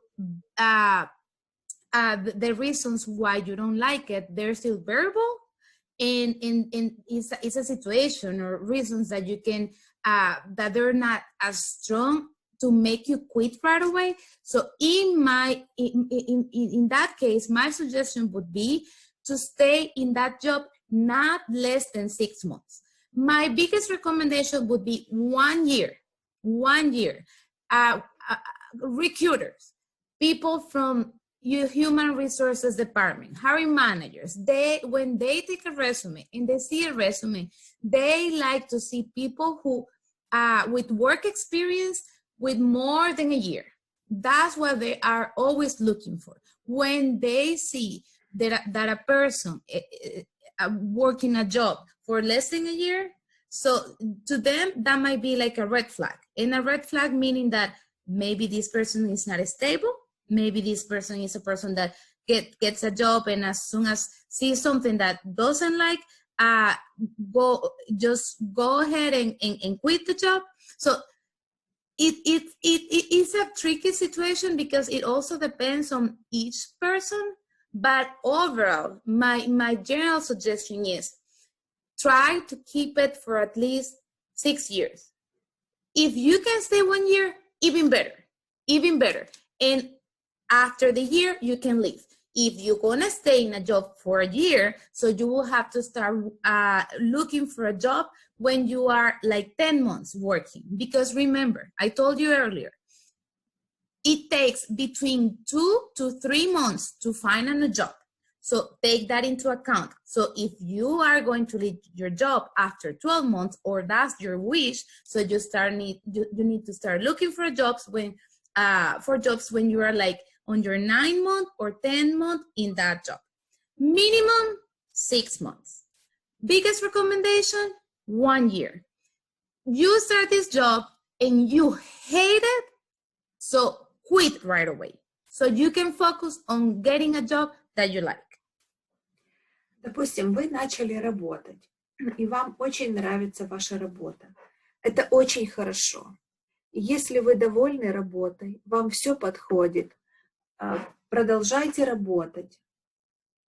Если вы начали работать, и в случае ваша работа вам просто не нравится, вы не можете держаться этой работы, вам ничего не подходит, вы видите, что вы не на своем месте. В таком случае старайтесь уволиться сразу, как только при первой возможности, то есть на протяжении первых 2 недель.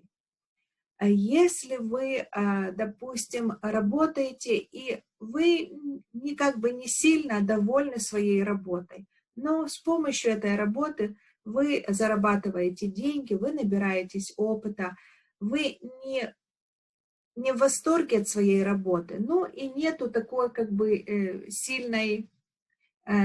сильного противления, то есть вы 50 на 50. Если в этой ситуации постарайтесь продержаться на работе 6 месяцев. в лучшем случае год. Если вы устраиваетесь на работу, и отдел приема на работу, отдел кадров, просматривает резюме, то они всегда склонны брать тех людей, которые задерживались на работе год и больше. То есть, если они видят резюме человека, который работал на определенных работах меньше, чем год, это для них всегда красный флажок. Красный флажок, что это такое? Это значит, что человек любит менять работы, что он не сильно серьезный, что он не сильно ответственный. И если это будет случаться часто, то вам в будущем очень сложно будет найти работу. Если вы все-таки решили, что вы отработаете на работе год и будете искать другую работу, то есть вы не хотите задерживаться на этой работе, постарайтесь начать поиск работы за 2 месяца до года. То есть когда вы проработали на вашей теперешней работе 10 месяцев, начинайте поиск работы, потому что, как мы раньше вам и говорили, поиск работы занимает от 1 до 3 месяцев. То есть не всегда можно найти работу сразу. Поэтому старайтесь это все заранее сделать, и чтобы вы не уходили с работы, не имея следующей работы, не имея работы, куда вам, где вас могут принять и где вы можете начать и продолжить свой рабочий опыт.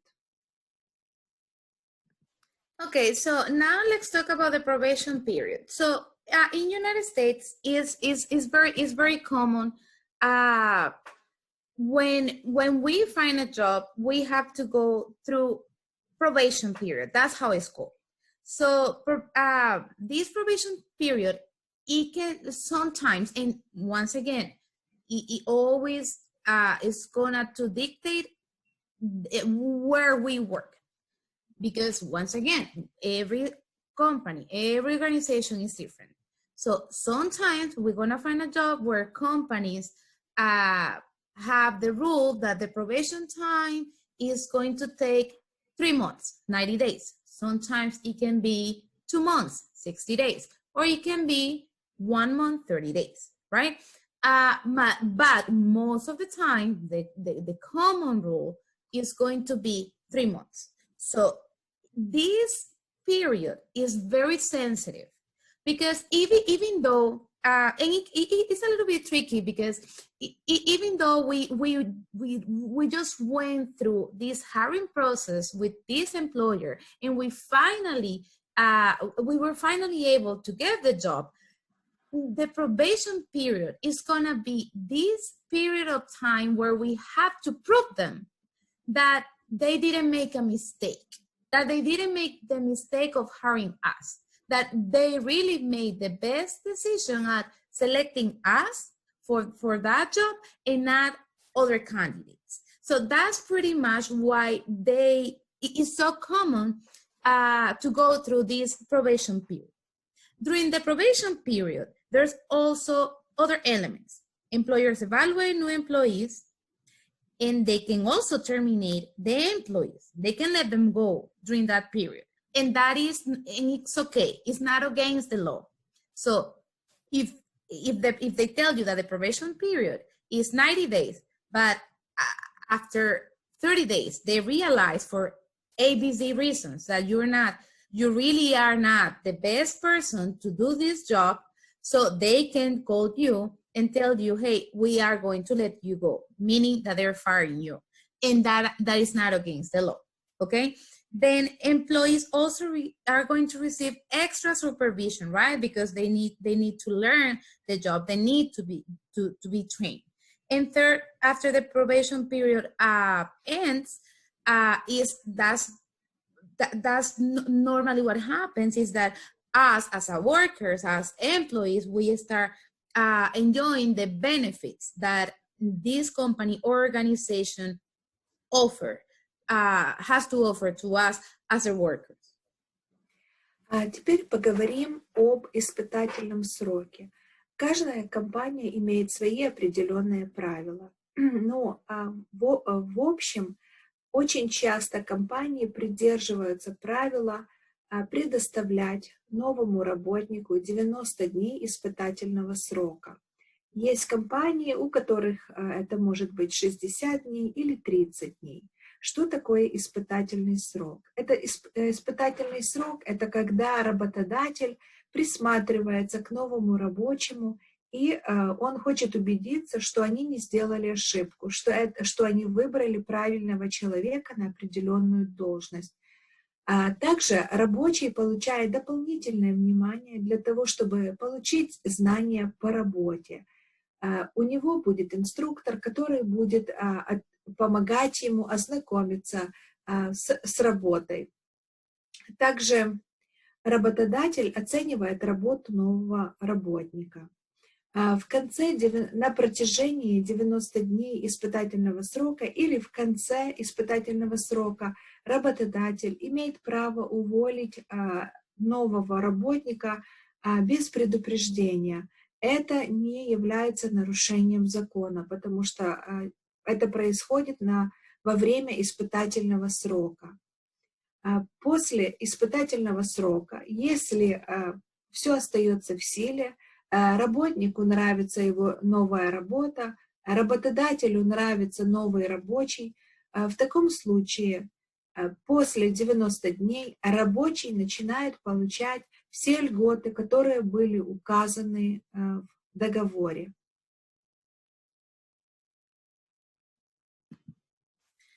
Okay, so now let's talk about another topic, and that would be the last topic for this class for you guys, and it is workers' rights. Давайте поговорим о нашем следующей теме. Это будет тема о правах сотрудника.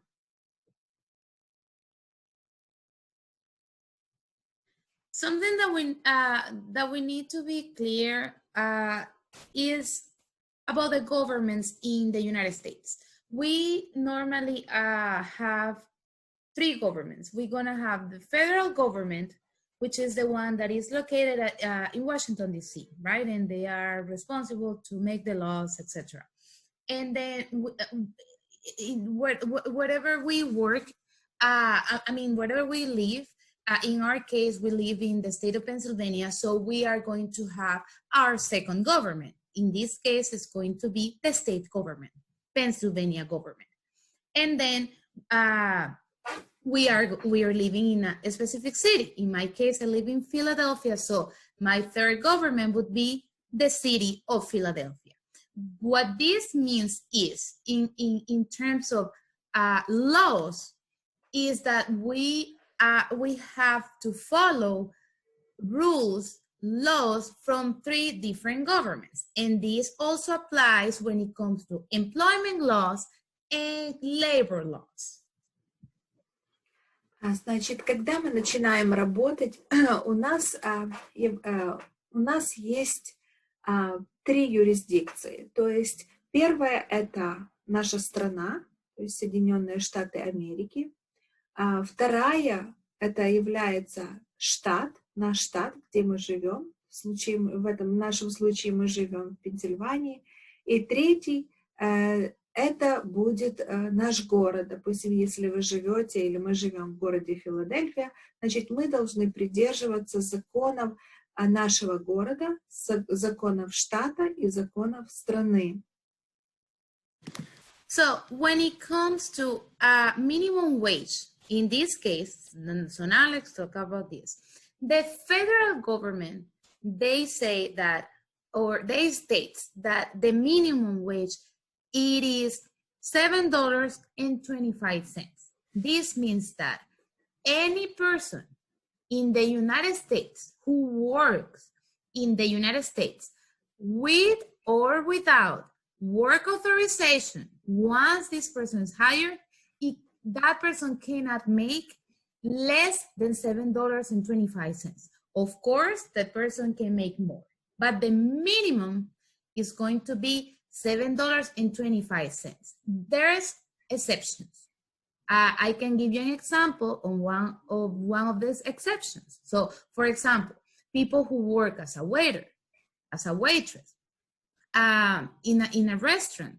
Those people, they normally get tips from the customers. So when that happens, is that the minimum wage that the employer, in this case, the restaurant owner, is going to offer is going to be less than $7.25. That the restaurant owner dictates how much that minimum wage is going to be. And also it's going to be according to the city where the restaurant is located. Since the person is going to also get money from the tips, so that person is not, as an employee, is not losing money. So it's still making a lot of money in that case. So that would be an exception. Like there's specific positions, specific jobs where people are not going to make $7.25 as a minimum wage, but very specific jobs.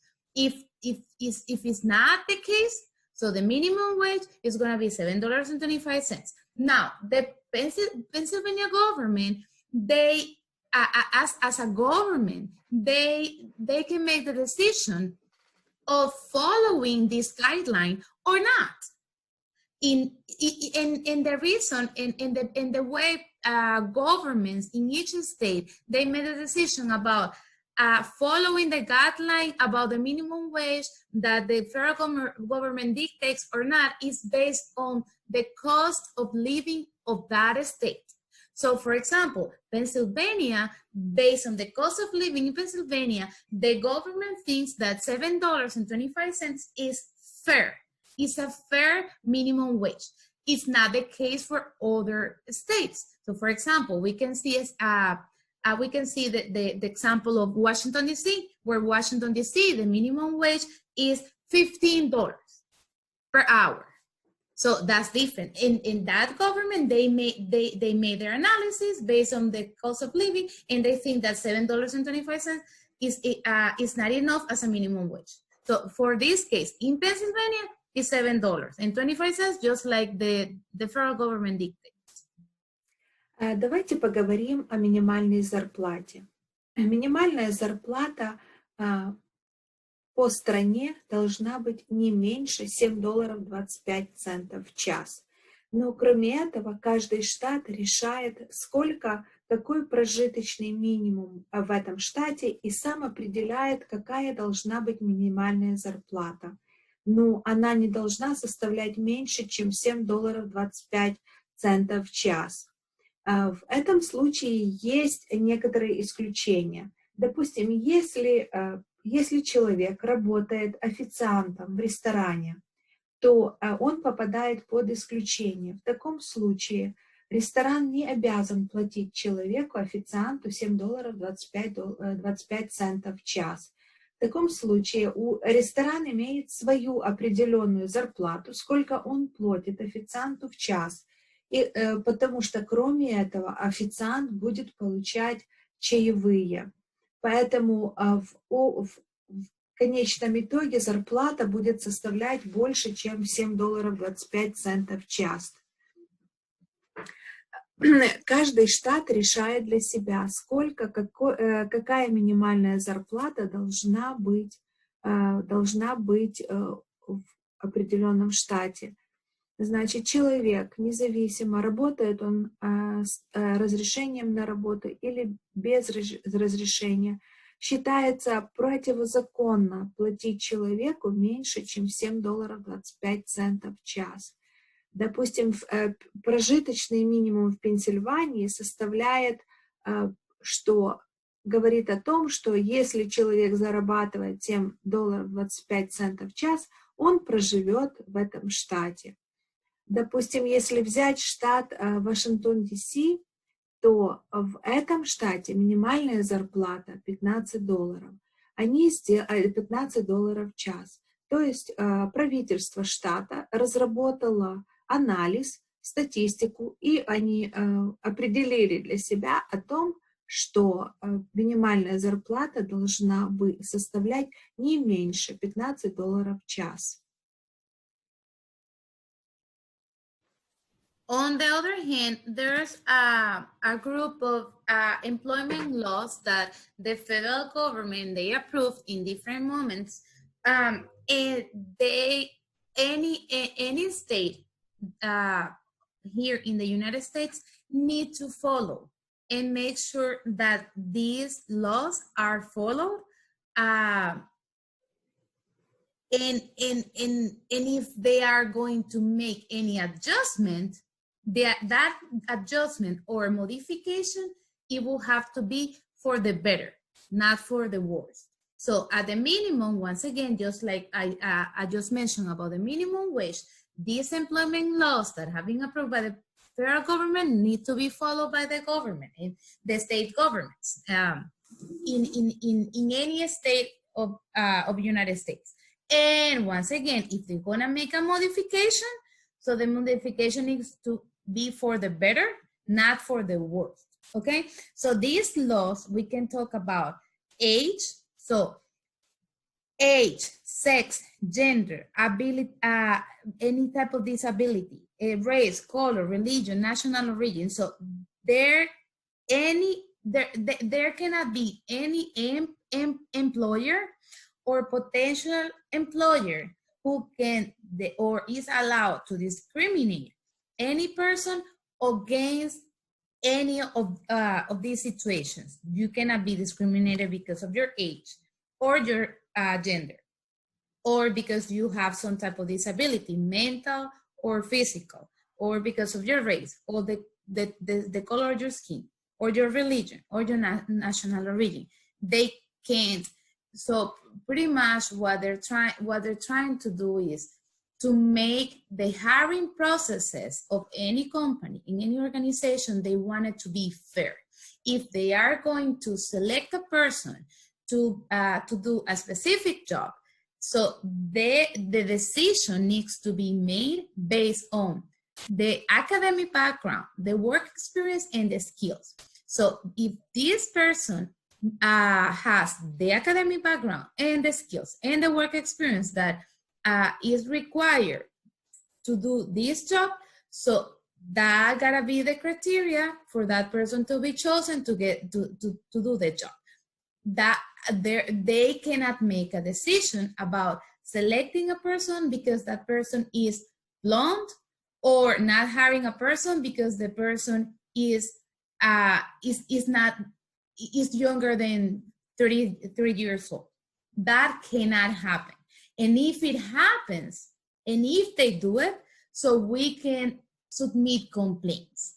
There's instances, and there's the Department of Labor is the entity responsible to supervise and also to receive these type of complaints. Теперь мы хотели поговорить о дискриминации. То есть эти законы приблизительно всегда остаются одинаковыми, но, возможно, со временем они проходят некоторые модификации. Модификации делаются для того, чтобы их усовершенствовать, и, конечно, для того, чтобы людям, рабочим было легче, на пользу людей, на пользу работников. Вы не можете подвергаться дискриминации по причине возраста, вашего пола, инвалидности, цвета кожи, религии и национальности. Допустим, если вы подаетесь на работу, и вы видите, что вы довольно квалифицированный кандидат на эту работу, у вас отвечают должности, отвечает ваше образование, ваш опыт работы, ваши возможности, ваши таланты отвечают открытой вакансии, и вы видите, что вы конкретно являетесь хорошим кандидатом на эту работу, то у вас, если вас не принимают на работу по причине того, что вам, допустим, еще нету 33 лет, допустим, они считают, что вы молодой, это является нарушением закона, и вы имеете право пожаловаться в Департамент труда о том, что вы подверглись дискриминации.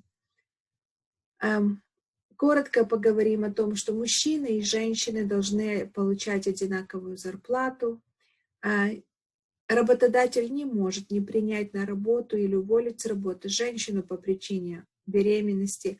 Вас не могут не взять на работу по причине ваших заболеваний или инвалидности, независимо, или это умственное, или физическое. Также вас не могут дискриминировать по причине цвета кожи, религии и национальности.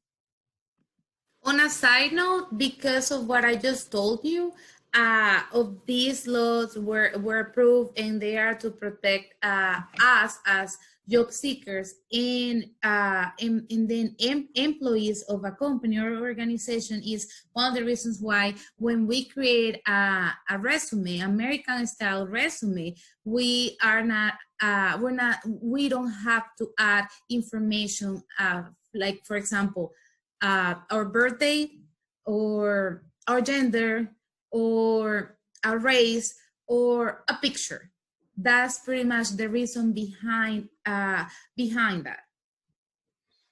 Эти законы были созданы для того, чтобы защищать интересы тех людей, кто ищет работу.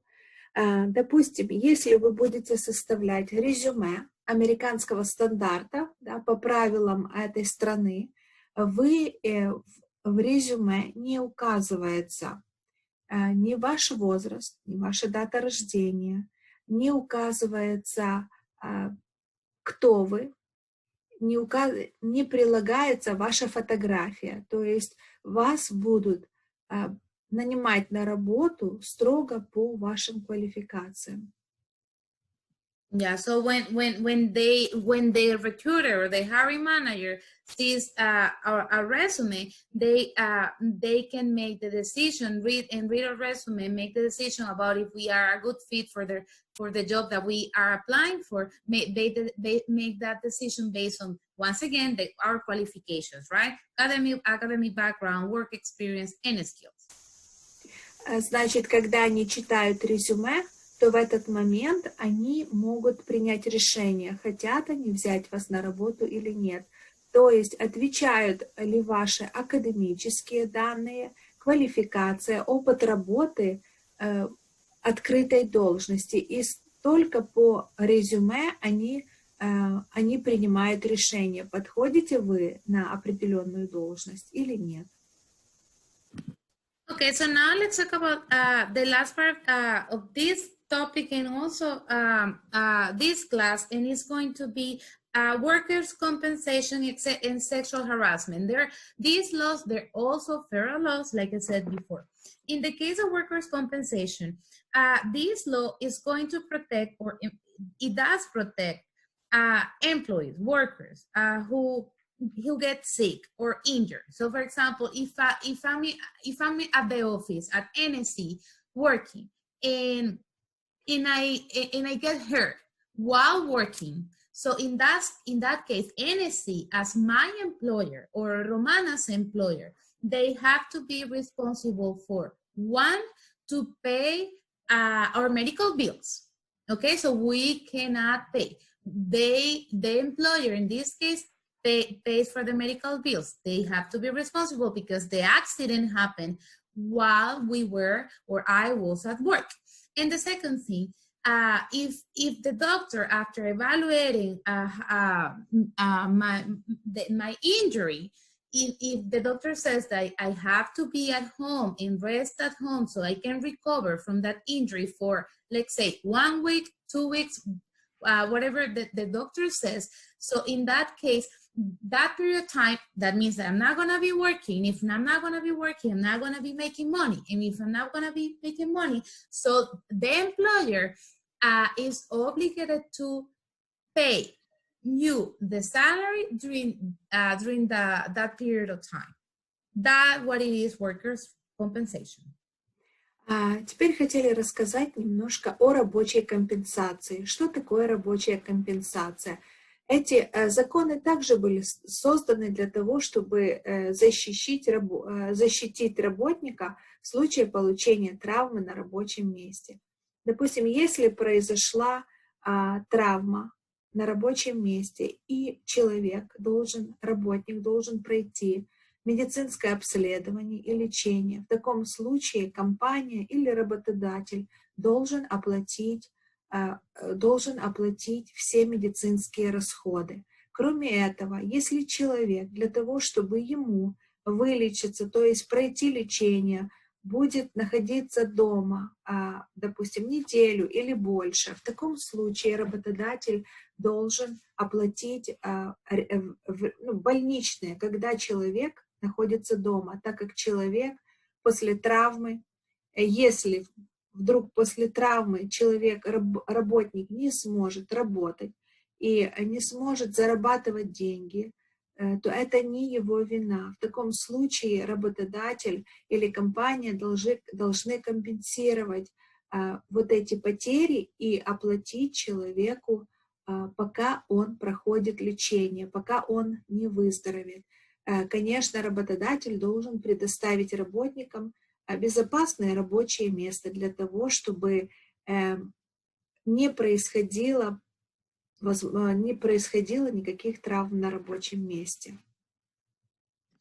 So in the future, if you ever get injured at your workplace, or maybe you're not at the workplace, but you were working and you get injured while working, so you must report it to your supervisor. You have to do it. You have 24 hours after the incident to report it, so they can take responsibility on what happened to you. Если произошла травма на рабочем месте, вы должны сразу проинформировать своего начальника о том, что случилось. И вы должны это сделать на протяжении 24 часов, то есть суток, о том, что произошло.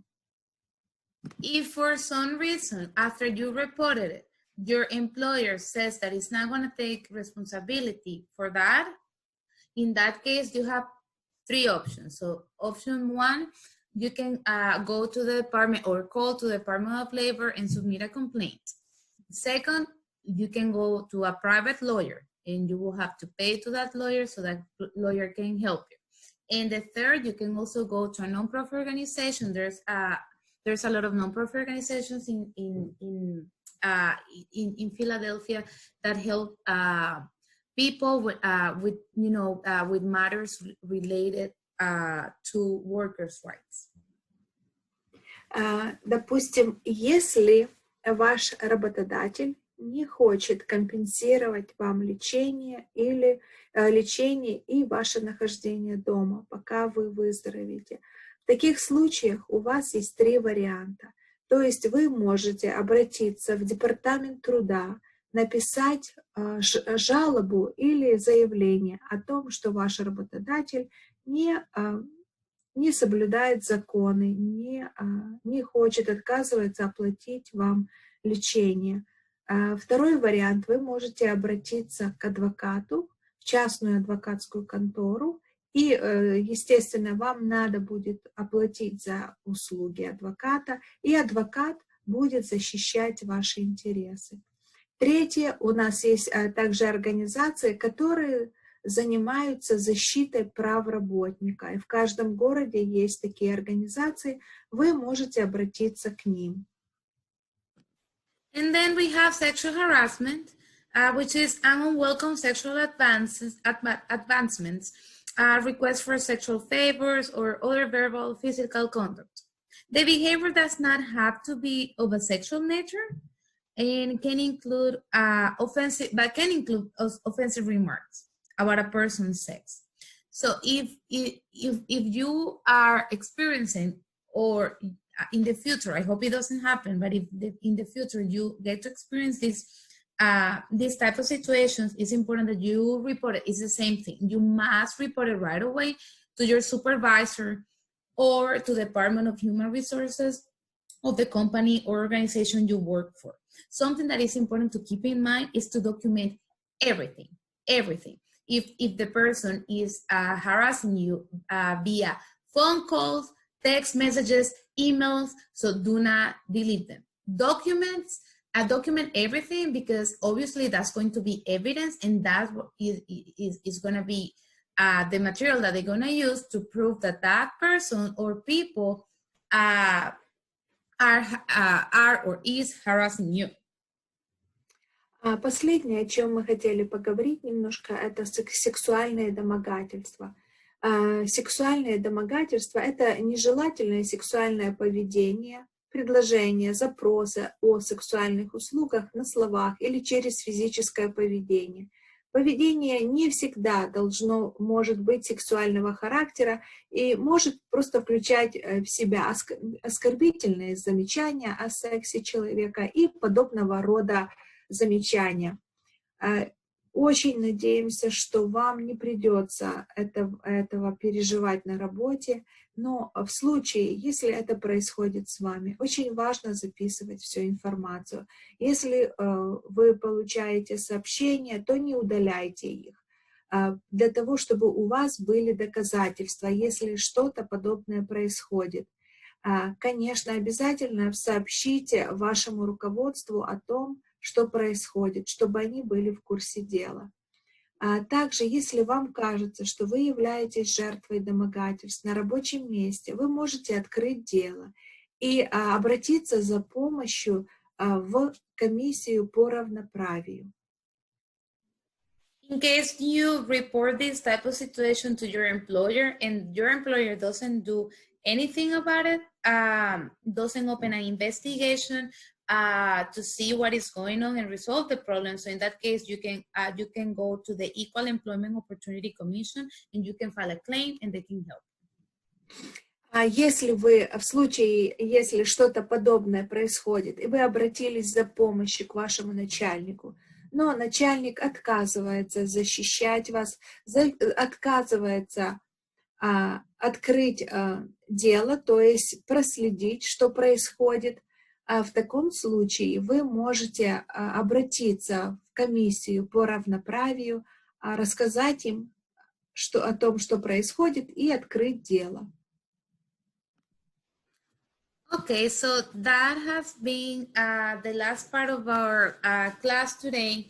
Once again, my name is Luisela Sugalski. I'm the job coach. I'm part of the Department of Employment Services here at NSC. As you can see on the screen, this is my email address. That is my phone number. If you ever want to contact me by a phone call or text message, you can do it and I can help you out. I also want to remind you about the services that my department, Employment Services, offer to you guys as NSC clients. The services are job placement, job upgrades, job coaching, post-placement and retention assistance, career planning, and free training opportunities. Thank you so much for watching today. See you next time. Снова, значит, меня зовут Luisela Sugalski, я являюсь тренером по трудоустройству в организации Nationalities Service Center, NSC. Вы видите мои данные, как вы можете связаться со мной с помощью имейла, также с помощью телефона или сообщения, адрес нашей организации. И еще раз хотели напомнить вам, чем занимается наша команда по трудоустройству. Первое, что мы делаем, это, конечно, поиск работы. Потом карьерный рост. Мы помогаем вам создать карьеру и успешно продвигаться по карьере. Также я являюсь рабочим тренером. После получения работы мы помогаем вам удержать работу, то есть оставаться успешным на работе, планировать свою карьеру и бесплатные курсы разного рода. Спасибо большое о том, что вы выделили время и прослушали наши лекции. Спасибо и всего вам самого лучшего. Take care and be safe. Have a good day. See you next time. Оставайтесь здоровыми и всего самого лучшего. Увидимся позже.